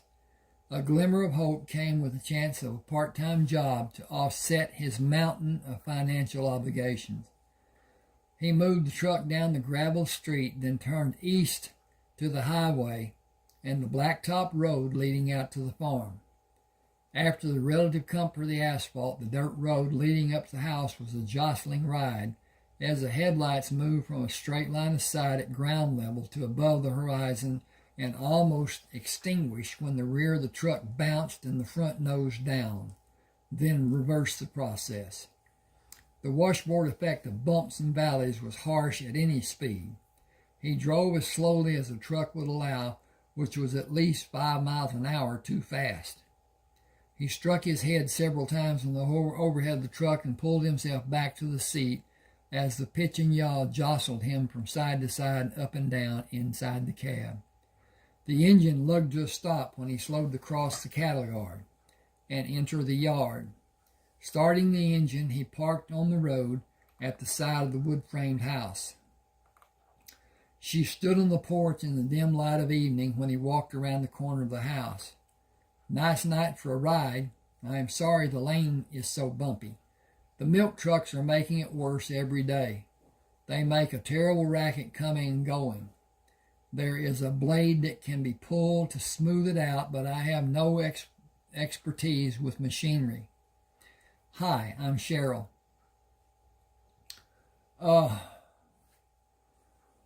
She extended her hand as he made his way up the 5 steps to the porch, pulling him gently toward her when he took the final step. "I hope you're bringing good news, as all else has been one bad load after another since I got here." She swung them around to bring him into the light when they began moving toward the open door. As she moved, light from the front room fell across the face of one of the most beautiful women Eric had ever seen. Blonde hair was exquisitely drawn into a bun that covered the back of her head. Eyes as blue as a pale afternoon sky, with only a shadow of cosmetics highlighting their companion lashes. He thought her nose was the most distinguished feature of her face. It turned up slightly, and her nostrils gently flared, then rounded perfectly. Her jaw was oddly square, but the oddity only enhanced her beauty. Full-lipped smile showing perfect teeth. "Did I say something wrong? You look so shocked." "Sorry. I expected a different kind of person than you to be here." "Different in what way?" "Oh," he stammered. "Well, more dressed up, more citified." Citified seems to be an expression people around here use very often. People are not often seen around here that citified would describe. I imagine Martha at the store would have been the first you heard it from. He realized he was still holding her hand and was not inclined to relinquish the comfort of its strength and softness. She did not withdraw. "You came to offer your help, and I accept. I want to keep the farm at least a year. Would you like to come inside with me? I have prepared tea. We can get glasses and sit out here in the swing. I am truly sorry, but I have nothing to add to the tea to make it more enjoyable. Excuse me a second."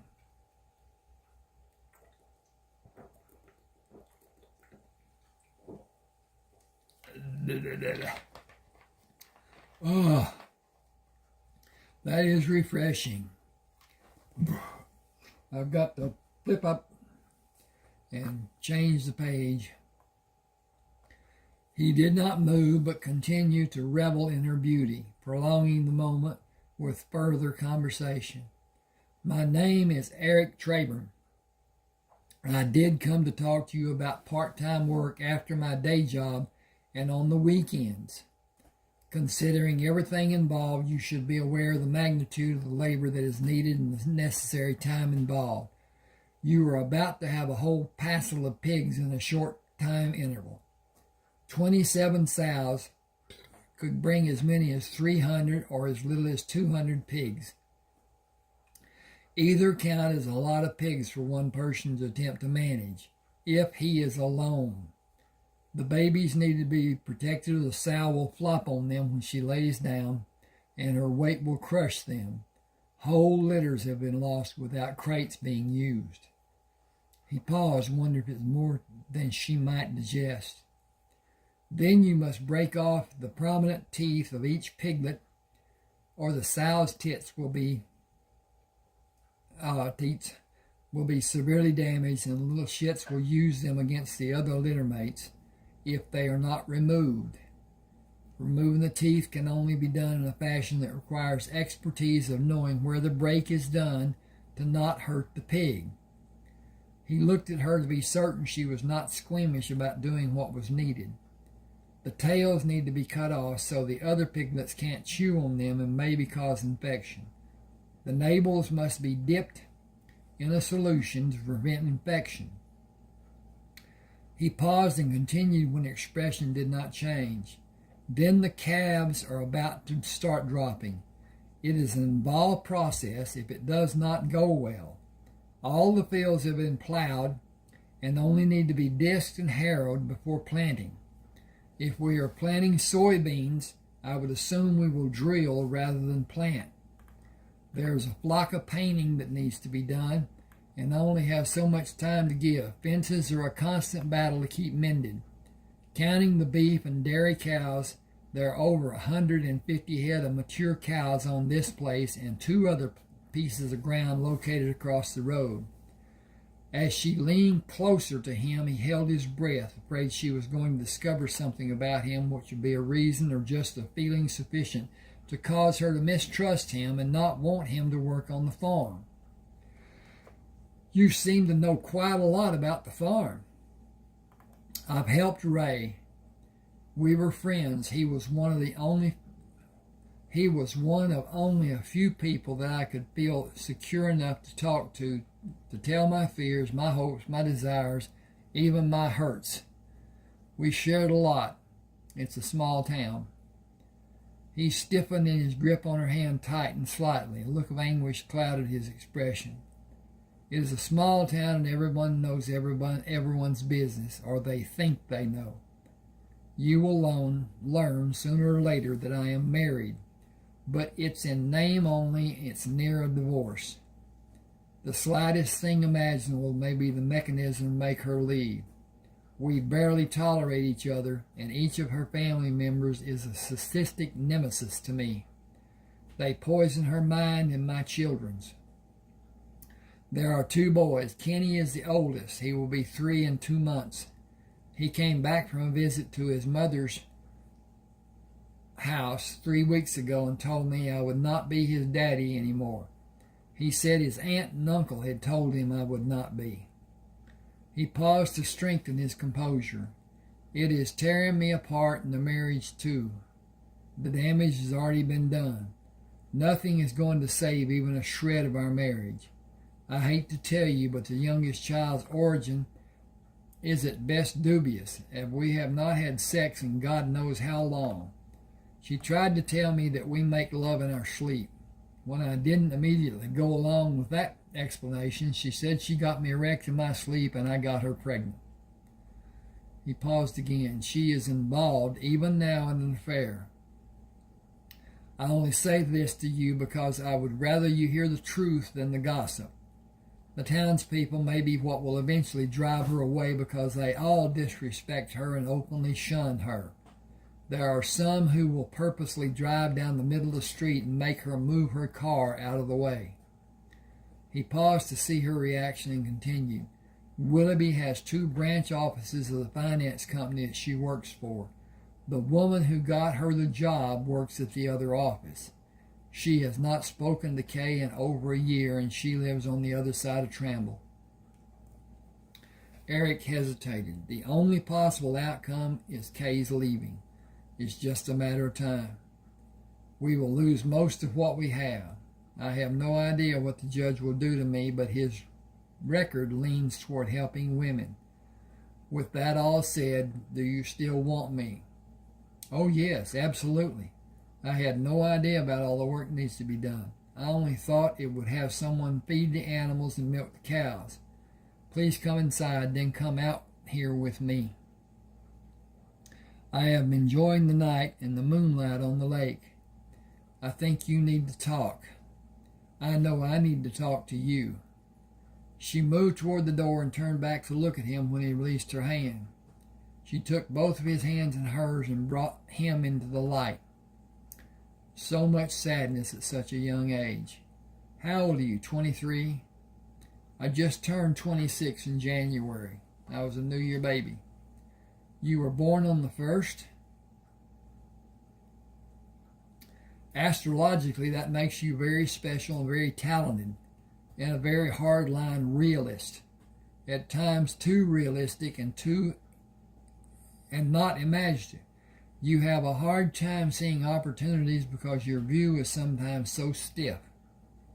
That's pretty evident from judging what I've done in my life so far.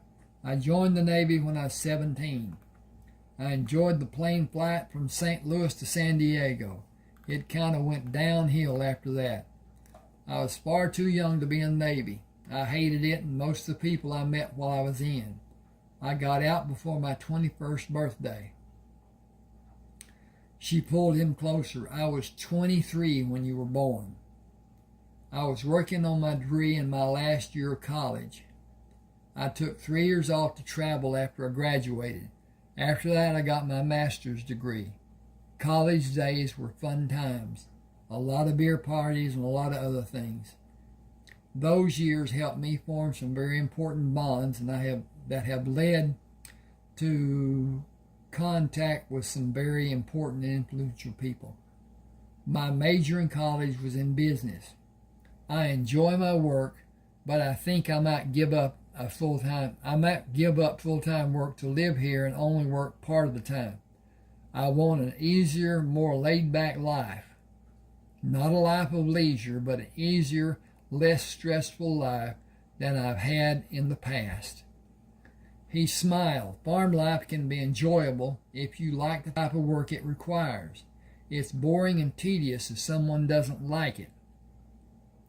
I like doing the chores and farm living, but I would like to relax and do idle things like watch television sometimes too. Ray didn't want one. He said it was the devil's tool, and he may have been right about some people letting it take up all their time. He poured tea over ice in 2 large glasses. If you take him out to the swing, I'll bring ice and the tea pitcher. Eric placed the 2 glasses on the stand which stood between the wall of the house and the swing, then sat in the swing on the side away from the wall and held the swing in position until she could be seated. She sat on his right side, handed him a glass of tea, and swung her left arm over his head to rest it on the back of the swing. Her left breast pressed into his right arm. He moved the glass from his right hand to his left hand and put his right hand on the top of his thigh. She stopped him as he raised the glass to drink. "Let's toast our partnership." She pushed her glass to his, turning her body farther into his. The contact had an immediate reaction from Eric. He edged his hand away from her to cover his erection from her view. He did not look at her and hoped the redness of his complexion was not visible in the dim light. To a lasting and productive partnership. He drank the tea, then drank again and asked for more, relieved when her body position was inches away from his after she settled back from pouring the tea. "Did Ray leave enough for you to pay a full-time man a minimum wage? I know a man who could come to work, but he is married and has to have a weekly payment. I am toying with the idea of my not being paid. It would only make the divorce settlement harder to live with. Will it be all right if I run some things by you about the operation of the farm? I will always expect you to do that and even more. I know nothing about farming, and I am turning the operation of it over to your capable hands. Set your schedule as you may need and make this a profitable operation. I will bow to your good judgment. As to your pay and mine, since we are working as a partnership, our pay will not happen until the crops are finished and the different animals are sold. Isn't that how farming works? It is. Sorry about that. It is. Usually the money from the farm operation is borrowed and the banks get the lion's shares and little is left for the farmer. We have to organize. Selling some of the old equipment and getting larger equipment will be the first step. Ray has all those tractors and could really only use 2 or 3. We need a tractor that is bigger than the Farmall M, but keep the M. It will do to pull some of the older equipment. I'd sell all the rest. That may be enough to pay for the bigger tractor. He only used a 2-bottom plow. I'll need a reversible 4-bottom plow later on, but before we start plowing this coming winter. He has a single-stage disc that's only 12 feet wide. The drill takes forever, but Ray liked it that way. I need volume and speed. Hang on just a second, please. And so we're up here and we're doing great. Okay.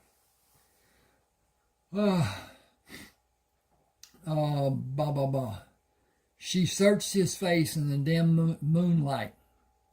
I don't have the slightest idea what you're talking about, but I know Uncle Ray liked to putter around the farm, and he didn't give a wink about what he called newfangled things.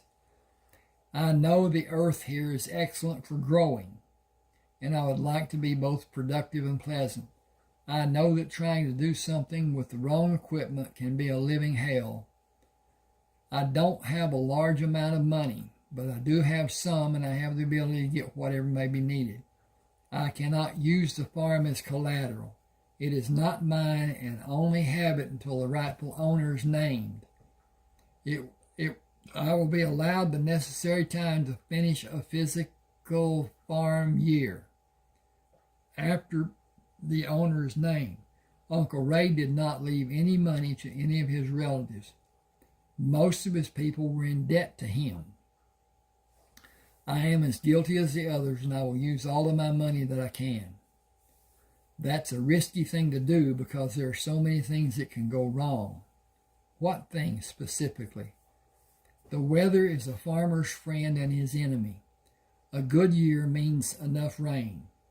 Too little rain may only hurt a little and have a smaller crop than usual, or even less rain than is actually needed will mean watching the crops die in the fields. Too much rain and rain in the wrong time can be catastrophic. Cloud cover happening day after day for an extended period, and the plants will not grow from lack of sunlight. Hail, high wind, flooding from up north, insects. All that and more can hurt or ruin a crop.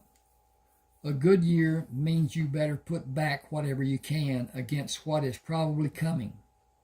That's why most farms are diversified and don't depend on just a crop to generate revenue.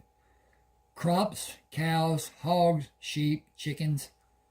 She quickly moved away from Eric, turning her body to face him, and brought her leg to a curl position in the seat of the swing, pressed against his leg with her foot hooked against his knee.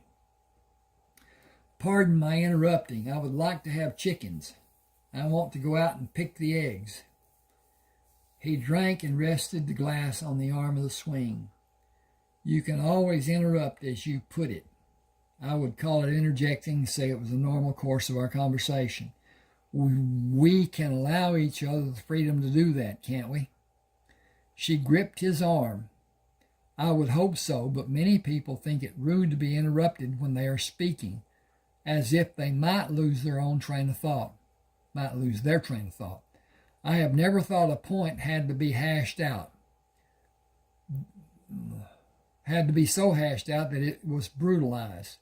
I would rather my conversational friend be open and free and thought-provoking. He drank and placed the glass back on the porch railing. I've always wanted friendly conversation to be more roundhouse discussion than lecture. I've only had a few friends who are free thinkers like you talk with. I've always guarded my conversation to be what they wanted rather than what I wanted. I have a friend named Jessie Ellison. She and I talk that way, and we don't feel threatened. Is she your girlfriend? Not romantically speaking. She's just a good friend. She's a sounding board for me and me for her. We've been friends since grade school. He took a deep breath. I'm nearing the end of my marriage.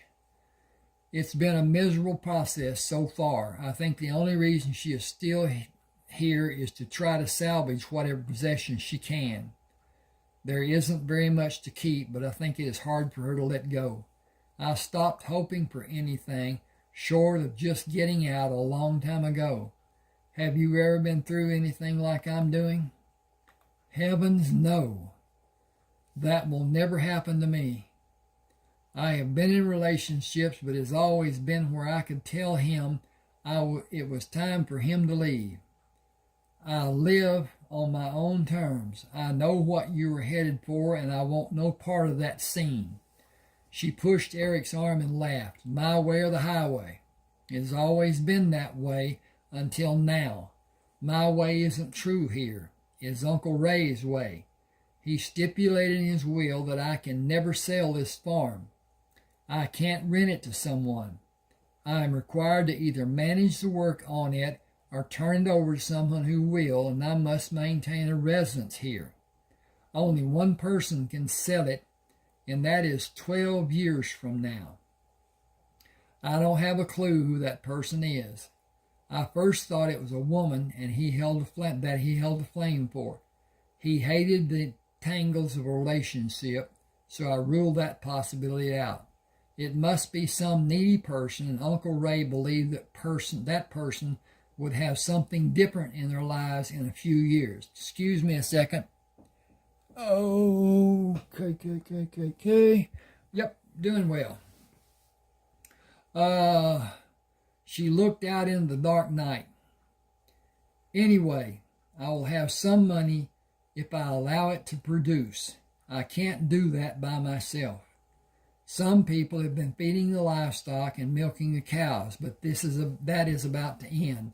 The boy is going to school, and his family has been helping to have money for his tuition. They will finish today. I started to say tomorrow, but it's after midnight. I haven't talked to anyone like this in a long time. He put the empty glass on the porch railing. It has been nice. Yes, it has been nice, but it's getting late for me. I have been up since 5 o'clock. Uncle Ray's newfangled electric radio is set to go off at 5 in the morning. I did everything I could except hit it with a hammer to get it to shut off. I stopped it. I got to change the setup here. Where is it? Oh, okay. I stopped it by pulling the plug from the wall socket. Could you look at it for me? He took the glass from Ray and held it out to her. If you could give me just a few minutes. I have a cramp and I need to exercise to relieve it.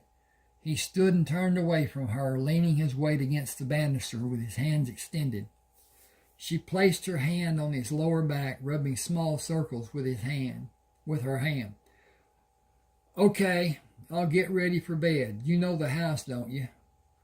Sure, I'll get this cramp out and then reset the clock. What time do you want to be awake? 7 should be okay. I'm usually awake before 7. If I get finished setting the clock before you get dressed for bed, I'll say good night now and see you tomorrow morning. I look forward to seeing you. Good night. She took the pitcher glasses and ice container inside. He watched as she moved through the kitchen into the bedroom, leaving the bedroom illuminated by a small amount of light filtering down the hallway. He stayed on the porch longer than he had anticipated and softly swore when he heard Cheryl get into bed. The creaking of the old bed springs brought intensity to his bulging problem. With resolve to get the task at hand alleviated, he entered the house, moving quickly through the bright light and into the shadows of the hallway and the relatively darkness of the bedroom. I'll set the radio clock and get out of here and out of the way. Oh, you will never be in the way anywhere on this place. I suppose you aren't aware that Uncle Ray considered leaving this all to you. Why would you joke like that? It isn't a joke. I'm totally serious. Consider some relevant facts. Who came running every time Uncle Ray needed something? Who fixed every problem he had with everything mechanical? Who found him with his hand under the tractor tire when it rolled back on him and stopped? He was drunk as a rabid skunk, and I was too. Nobody aside from me knows it, but you probably saved his life.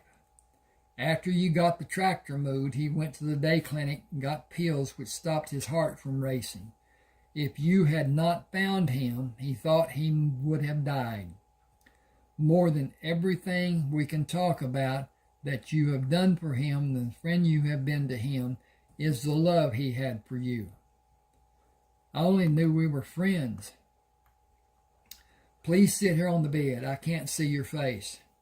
He grimaced as the iron springs protested his weight. His half erection became full again, and he wondered if his testicles were going to explode. He had not been sexually active in such a long time, and their ache was intense. Memories of high school when he and Kay would get each other excited until he had difficulty walking prompted him to ask, would it be all right if I just lie back a little while and see if this cramp will go away? I'll lay with my head to your feet and leave my feet on the floor. It is really beginning to hurt. Naturally you can. Can I do anything for you? Honestly? It can never be any other way between us.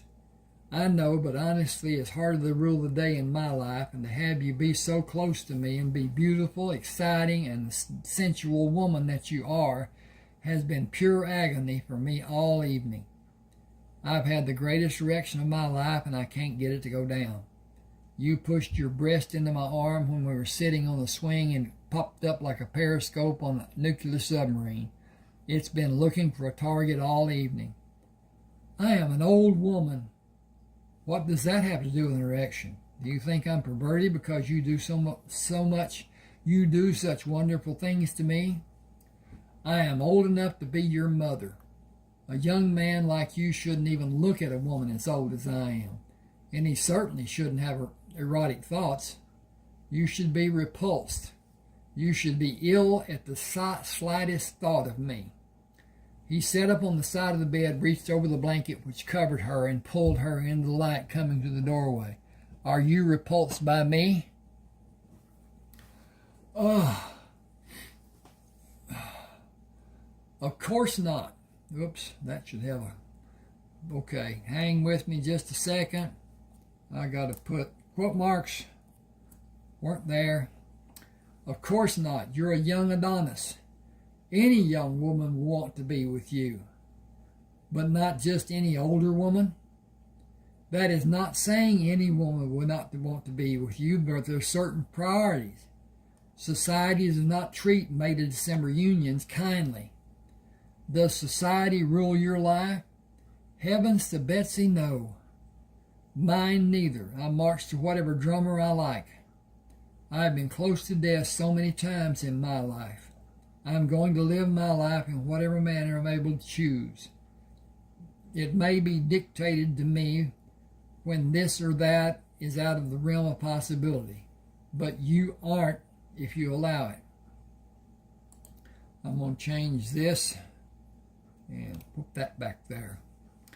It may be dictated to me when this or that, okay, whatever. Then what would you do?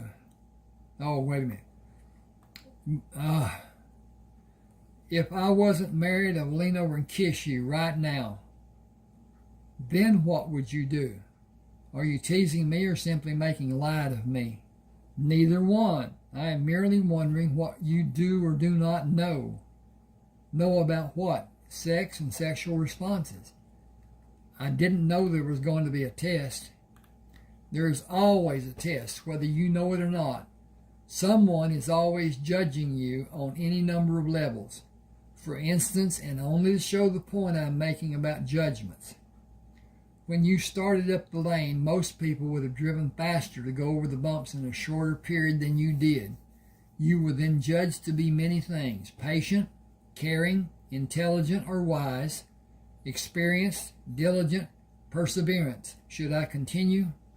You made your point, but where does that include sexual knowledge? It does and it doesn't, but I was making the point of your being tested. The question of sexual knowledge or lack of knowledge is what would you do next that would be well received by your prey. She paused for effect. Yes, pray, because I have not exhibited any desire for you. Your kiss could be well received or send up a flag of warning. Then I could only wait to see what response I got from you. She put her hand on his arm. Would you jerk away from me if I sent a negative message, or will you jump at me like a waiting predator if I sent a message of acceptance? Or would you endeavor in either case to bring my response to a more favorable point by merely containing the kiss and make it many kisses, which are continuous and allow us to each build a base of desire? How much role would your tongue play? My tongue? You might have employed it. You may be right about my knowledge. I have no idea how my tongue could have been a part of our kissing. Haven't you ever kissed someone with your tongue? No, that's disgusting. On the other hand, it could be very pleasurable and very erotic. She paused. Enough of this. You're not going to do anything, so turn the light on and adjust the clock. Tell me about the man you're going to hire to work on the farm. He sat on the edge of the bed with his back to her, turned the switch of the lamp on the bedside table, and adjusted the clock. His name is Hector. It is a well-suited name for him. He is a Mexican national, here with a green card. The green band cannot come and get him and haul him away. He and a whole passel of Mexicans are living in the Walters' old house north of town. He hasn't been able to get work, and he's good with animals. I think he is a tireless worker, but we will have to see how much of my faith is warranted. It may be too much for him, and we may have to get another to help him. I'll bring him out in the morning. You can see if you want him to stay. I will merely tell him that I have a day of work for him, and we can go from there. I have worked him that way before. Do you trust him? I trust him to do the work he may be asked to do. I trust him to act as if he wants to keep the job and not do anything to jeopardize it.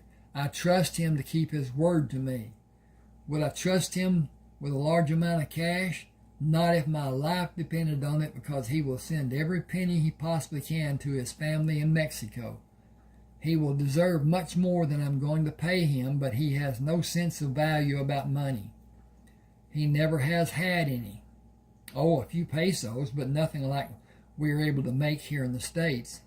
Too much money, and he will think we are insane or outlandishly rich. Either way, he will not respect us, and before long he will hightail it out of here, and we will never get another Mexican to work for us. If he asks for money, tell him you only use credit cards and have no cash. Don't leave even a penny out where he can see it. Help him stay honest by removing any temptation. He put the radio back on the nightstand, turned the light off, and moved in the direction of the door. Again, good night. I'll be out early in the morning with Hector and maybe some others to help. Can you fix breakfast for 3 or 4 hard-working men? I'd happily make you breakfast and for all the other help you may bring. Good night, and remember to keep your temper in check, because your sign can become extremely violent when provoked. A woman who called herself a psychic once told me my sign was prone to hurting people, physically. That is total rubbish. I control me, and no outside force can make me do what I have never done. See ya. Sleep well. He left the house intent on going to his truck, then decided he was not going to endure the lane again. Walking around the truck, he went to the building where the tractors were stored. Ray had a tractor for each job he might want. Eric wanted only 3 to do all the jobs, or even as few as 2. He started the farmall in and hooked the blade to the 3-point hitch, then reversed the blade, allowing him to back down the drive and keep the tractor on an even plane rather than the bumps he experienced earlier. Less than 20 minutes later, he was driving over a smooth gravel road. He turned onto the asphalt and drove to Merle and Clayton's house and entered without knocking. Both Merle and Clayton were watching television, wearing only blue jeans. Merle stood to get a beer. Where the hell you been all week, Trey? Want a beer? I'd kill for one. I'm going to crash here tonight and get up early. You two want to spend the day with me out at Ray's place? I got a part-time job. It is just keeping this summer. It is just helping this summer and into harvest in the beginning of next year. She only has a farm on a year-to-year basis. He looked at both Merle and Clayton for a response and continued. I'm going to swing by and get Hector in the morning. You could bring the horses. I need to check on the cows and try to get a handle on all that needs to be done. I might need your help keeping everything straight, and someone needs to go into Willoughby to do a beer run. Clayton waved his hand. No need. I took our kitty and stocked up with good beer and that shit you like.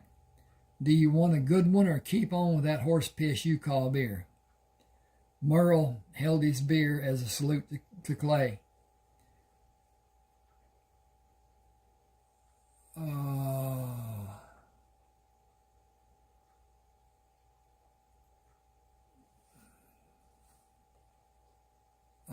That's not. I got to redo this. Hang on a second. Merle held his beer as a salute to Clayton. We got pizza too. Want some? Who are you working for out at Ray's? I heard there was an old lady living out there now.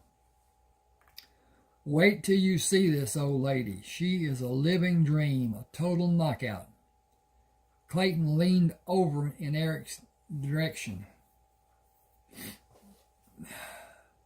You don't usually say much about women other than Kay. Kay. Is she really that good looking? Looks don't mean that much to you. What's going on? Man, oh man. I about dropped my teeth. Hang on a second. I think I got a comma coming up right there. Okay. She's almost as pretty as Jessie, but Jessie is more classical in her looks. Cheryl is less refined, but she did something special for me. I stood there like a schoolboy and plain acted stupid. We talked for a long time after I did my stupid act. I really enjoyed her. Man, is she smart. She has a master's degree in business. He sat in the overstuffed recliner. She said she would cook breakfast for us. Have we got some stuff to take out there? I don't know how much she may have. I'd hate to get out there and not have enough. Merle handed him a bottle of beer and a large slice of pizza. Thanks. Want to come out with me? Merle twisted the cap off the beer as he sat down. You going to pay us, or is this another of your neighbor helping neighbor things? We'll have to wait and see. Anyway, what are you going to do besides sit here and get bored? Clayton slapped Merle on his protruding stomach. Bored and fat. Merle hit him on the upper part of his arm. Look who's talking. Gained 12 pounds in the last 2 months. 2 months. Growing men gain weight, and girls tell me a lot of it going where it does them the most good. Yeah, sure. That's why they call you Chief Littlepecker. You two knock it off before you get in another fight. As late as it is, I need to eat this and go to bed. After last night and working all day today, I'm pooped. Kay and I had another fight last night, and she did the old thing of leaving the bed to sleep on the couch and then coming back to tell me I could sleep on the couch, then leave again and come back. That went on for about 3 hours. My ass has been dragging all day. I can't go through that again, so I'm going to stay away from her a little while. She'll be just as happy if she doesn't have to put up with me. It may not help, but it can't hurt. He drank from the bottle. Then I had the good fortune to see Martha at the store. I had to go there to get a loaf of bread. Now everybody in this part of the world will know I went out to see Cheryl. Merle saluted him with a beer bottle. Welcome to the real world. Why should me and Clayton be the only ones to enjoy that fact of life? We washed clothes this afternoon. Yours got washed too. You need to clear the clothes off the bed to get ready to sleep, or just fall in on all of it. If you take my advice, you'll drink enough to really sleep either way. I'd only have a roaring headache in the morning. Can't afford that. I really need this job. I only paid the lawyer half his fee, and he isn't going to do a thing for me until he gets his money. Excuse me. Got a tickle. Clayton stood and stepped over the coffee table on the way to the refrigerator. We'll give you the money you need to pay him. I know you will, but this isn't like it was our doing something together, and I want it to be my own thing. I appreciate both of you offering, and I may need your help before it's done. Merle looked at Eric. We're almost kin. Let us help. You can help tomorrow. Now I'm going to bed. No need to worry about the television being too loud. This pizza and beer will put me right to sleep. Good night. See you in the morning about 6. You want us to wake you up? You aren't up by 6. We'll be finished feeding by then. I'll set the alarm, but do get me up by 6 if you can. Hang just a second. Okay. Eric awakened to strange noises coming from the pasture where Merle, Clayton, and Eric had their horses at the rear and north side of the house. Patches, Clayton's horse, and Eric's horse Spots were playing in the bright moonlight. It was not unusual for Patches and Spots to frolic in the way horses do. Willie sometimes joined in the tussles, but the action was often too fast or too lively for his taste, and he usually stayed away from the mock battles. What was unusual about the play this morning was the low nickering and huffing which horses used to welcome each other. It was primarily Patches, with Spots and Willie joining him in a small scale. Patches was ecstatic, which is a most unusual occurrence for him, and more amazing, he was making noise to a dog as they ran. The dog was a shepherd mixed breed. Eric mumbled, "Big dog." He bent close to the window to see better. He must weigh around 120 or more. He watched as they moved from the nearest end of the pasture until they were out of sight. Turning the light on, he picked up the clock. 5:30 was earlier than he planned to start the day, but sleep would elude him as he contemplated what was to be done on the farm. He met Merle and Clayton as they were coming down the hall. "Early to start the morning, isn't it? I'll make coffee while you feed. Have you got anything to go in it?" Merle turned to go back down the hall to the bathroom. "I'll check the reservoir on the commode. If Mama found it, then we don't have anything." Clayton stopped and turned to face Eric. "This woman, I need to do some stuff here. Give me just a second. Dink. Okay. This woman seems to have had quite an impact on you. She's old, isn't she?" "She was in her last year of college when I was born, but nobody has ever moved me like she did last night. I had a solid boner for more than 2 hours. Well, it went down a little until I saw her again in the bed." "She was in the bed and you didn't get any?" "I just met her last night. Let me tell you something that Merle and I have never told you before about women. We get laid more by being with you than any other time. We go to the VFW or Eagles or Moose and you warm them up and me and Merle cool them off." He put his hand on Trey's shoulder. "We tell them if they go to bed with us, we will tell you how good they are and get you to come to see them. And I guess that promise works. Give me a break. Are they all blonde?" Clayton continued, "You laugh all you like, but you better believe it works. And it works every time. It hasn't ever failed. Has it, Merle?" Merle handed Eric a bottle with water dripping from the bottle. "I wiped it down, but I missed a little." He shook the moisture from his hand. "No, really, Clayton isn't shitting you. One girl over at Sims kept going on and on about you, and I told her we were best friends. I told her I'd put in a good word for her, and she just about screwed my socks off. Me and Clayton have been using it ever since. It hasn't ever failed, and I'm talking about some damn fine-looking women." He stopped and grinned. "The bad part is this one girl I was already doing saw you when we stopped at the store. It took more than an hour for me to get anything to happen." He squinted his eyes at Trey. "Honestly, you don't have a clue how many women think you are out of their league and won't even try.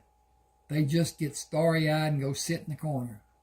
Personally, I like it that way. Then us less handsome men can get a little action. Eric, I need to change this.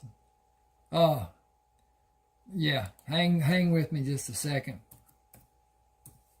I'm using tray there when I shouldn't. Okay. Eric looked perplexed. Perplexed. Fine friends you are, don't even tell a friend when he's wanted. Clayton moved his hand to grip the upper portion of Eric's arm. Honestly, do you think you might start something with Cheryl? If you do, me and Merle need to watch what we say. You never know how a woman will take even the smallest wisecrack or joke. Do we need to be careful? Eric shrugged. Let's just say for now that I would not be able to tell you no. Last night, I was in absolute heaven. Absolute hell, too. She's really easy to be with, but I don't know how she feels about me because she talked about her age difference. It's just too early to tell, so do watch what you say. We'll see how it plays out. As they moved into the kitchen, Eric went to the sink and looked out the window. The horses were not in sight. He started coffee while Merle and Clayton went out to feed. Considering the interaction between the animals which he had witnessed, he thought it would be best to tell no one. He didn't think anyone would believe him because Patches hates dogs. The whole town had been warned to keep their dogs away from him. He would do anything possible to catch one and kill it if nobody stopped him. Removing the top from the bottle, he laced the coffee with amber fluid. Slowly sipping, he drank the coffee. He found his hat and, without waiting for Merle and Clayton, left the house, placed the bottle in the glove box of his truck, and drove across town to locate Hector, who walked out of the house to meet Eric. ¿Cómo está, Eric? Muy bien, ¿es tú? Muy bien. You need work? Trabajo? Sí. Do you have trabajo today? Uno día. Es todo. One day, that's all. Want más. Need mucho dinero. Cuando mucho. Do you want to work today and eat? Comida mucho? Home cooking. If you do, shut up and get your sombrero. Vámonos para su casa. Eric was deep in planning the day and did not speak as they drove to the farm. As the truck turned into the lane leading to the house, Hector sat up straight from the slouch position he had been sitting in. Mr. Ray's ranchero? Trabajo aquí? Miss Cheryl's farm. Trabajo aquí. The work is here. Is that good for you? Muy bien. Hector liked puerco. The puerco are about to have niños, baby pigs. Do you want to ayudo? Puercos? Sí, help mucho. Faro, fix, feed, lavos, how you say. Wash. Do you want Hector a judo puerco now? Maybe mañana. Today will be a cleaning day. This morning and afternoon milking cows. Vacas. There are only 12 that are milking now. They are going to be around 50 milking in a month or so. He saw the white top of the Woods horse trailer in his rearview mirror. Clayton and Merle Woods are right behind us. They brought our horses. You stay away from the line back dun that we call Patches. Done. Never know when he may decide to take a plug out of you. Hector was not sure what Eric meant. Con permiso, como es take the plug? What is it? It is an expression about biting. In Espanol, mordor. We sometimes chew tobacco, and the bitten part we say is a plug. It is a Western colloquialism or saying, stay away from the brown horse, mucho peligro, much danger. They drove by the house on the way to the barn without seeing Cheryl. Eric was both disappointed and relieved. He wanted to see her, but did not want the distraction from his work her presence would cause. He could only surmise what his reaction to seeing her for the first time in daylight would be. The embarrassment of the previous night was still vivid in his mind. Hector, can you start the tractors? Sí, paseo, también. Where did you drive a tractor?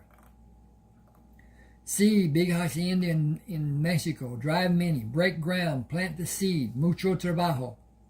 I'll show you which tractors need to be cleaned and which ones need to be greased and maintained. We're selling the ones you will be cleaning. They need to be as clean as you can get them, but hurry too, okay? Oh, sí, Hector makes shine. Muy pronto. Make milk, you see. Work on the tractors after you milk and clean the dairy. I will help if you need me. No, senor, I milk. I fix too. Clayton backed the trailer into the pens where they could back the horses out of the trailer without worry of someone new being hurt or upsetting the horses. Spots was laid back where Patches was high-strung. Willie was alert to anything he might be alarmed about. He seemed at certain times to make his own problems. He was not the type of horse a beginner would be able to ride. Patches bowed to authority and the steady hand. He was roguish otherwise and was prone to do anything which was unexpected. Spots relished the unsuspecting rider who sat in his saddle as if in a chair. He would buck the rider off and stand near the unseated rider to be remounted and possibly do it again. The three horses each required a firm hand from the knowledgeable rider. Hang on just a second. Okay. I'm gonna... Okay. I'm going to stop here. Please subscribe to my channel. Please hit the like button. Both of those things really help the algorithm. And the thing about the YouTube is the algorithm and the changes that YouTube makes and the points that it does, because it's IT and it does things that whatever. One of my books, called Best of Luck, has 3 antique pistols on the cover. They took the cover off my YouTube channel and said that I had a strike because I was promoting the purchase of handguns. I sent a reply, and 5 days later, the part they took off came back. I had in the meantime worried that they would see it in other places and gig me. And if you get 3 strikes on YouTube, you're done. There's no qualification. You're done. So anyway, it turned out to be okay, but it was a mistake, and it could not be somebody with any form of good judgment about what was done, but it was done. Now, appreciate this. If you want to buy books of mine, I have 30 that are published, one that is not, and it's published, in fact, because it's on YouTube. But at any rate, send me an email. Tell me which one you want. I will send you a email with an attachment of that ebook. Remember, these are fiction. Nothing in these are actually true to be held to be this is that or this is that. It's what it is. It's fiction. And you can say it's poetic license. You can say whatever it is, blah, blah, blah. Understand that it's not real. It is fiction. It's entertaining. I enjoy writing it. I enjoy reading it. I don't enjoy editing it, but that's one of those things too. At any rate, thanks for being with me. Hope you enjoyed.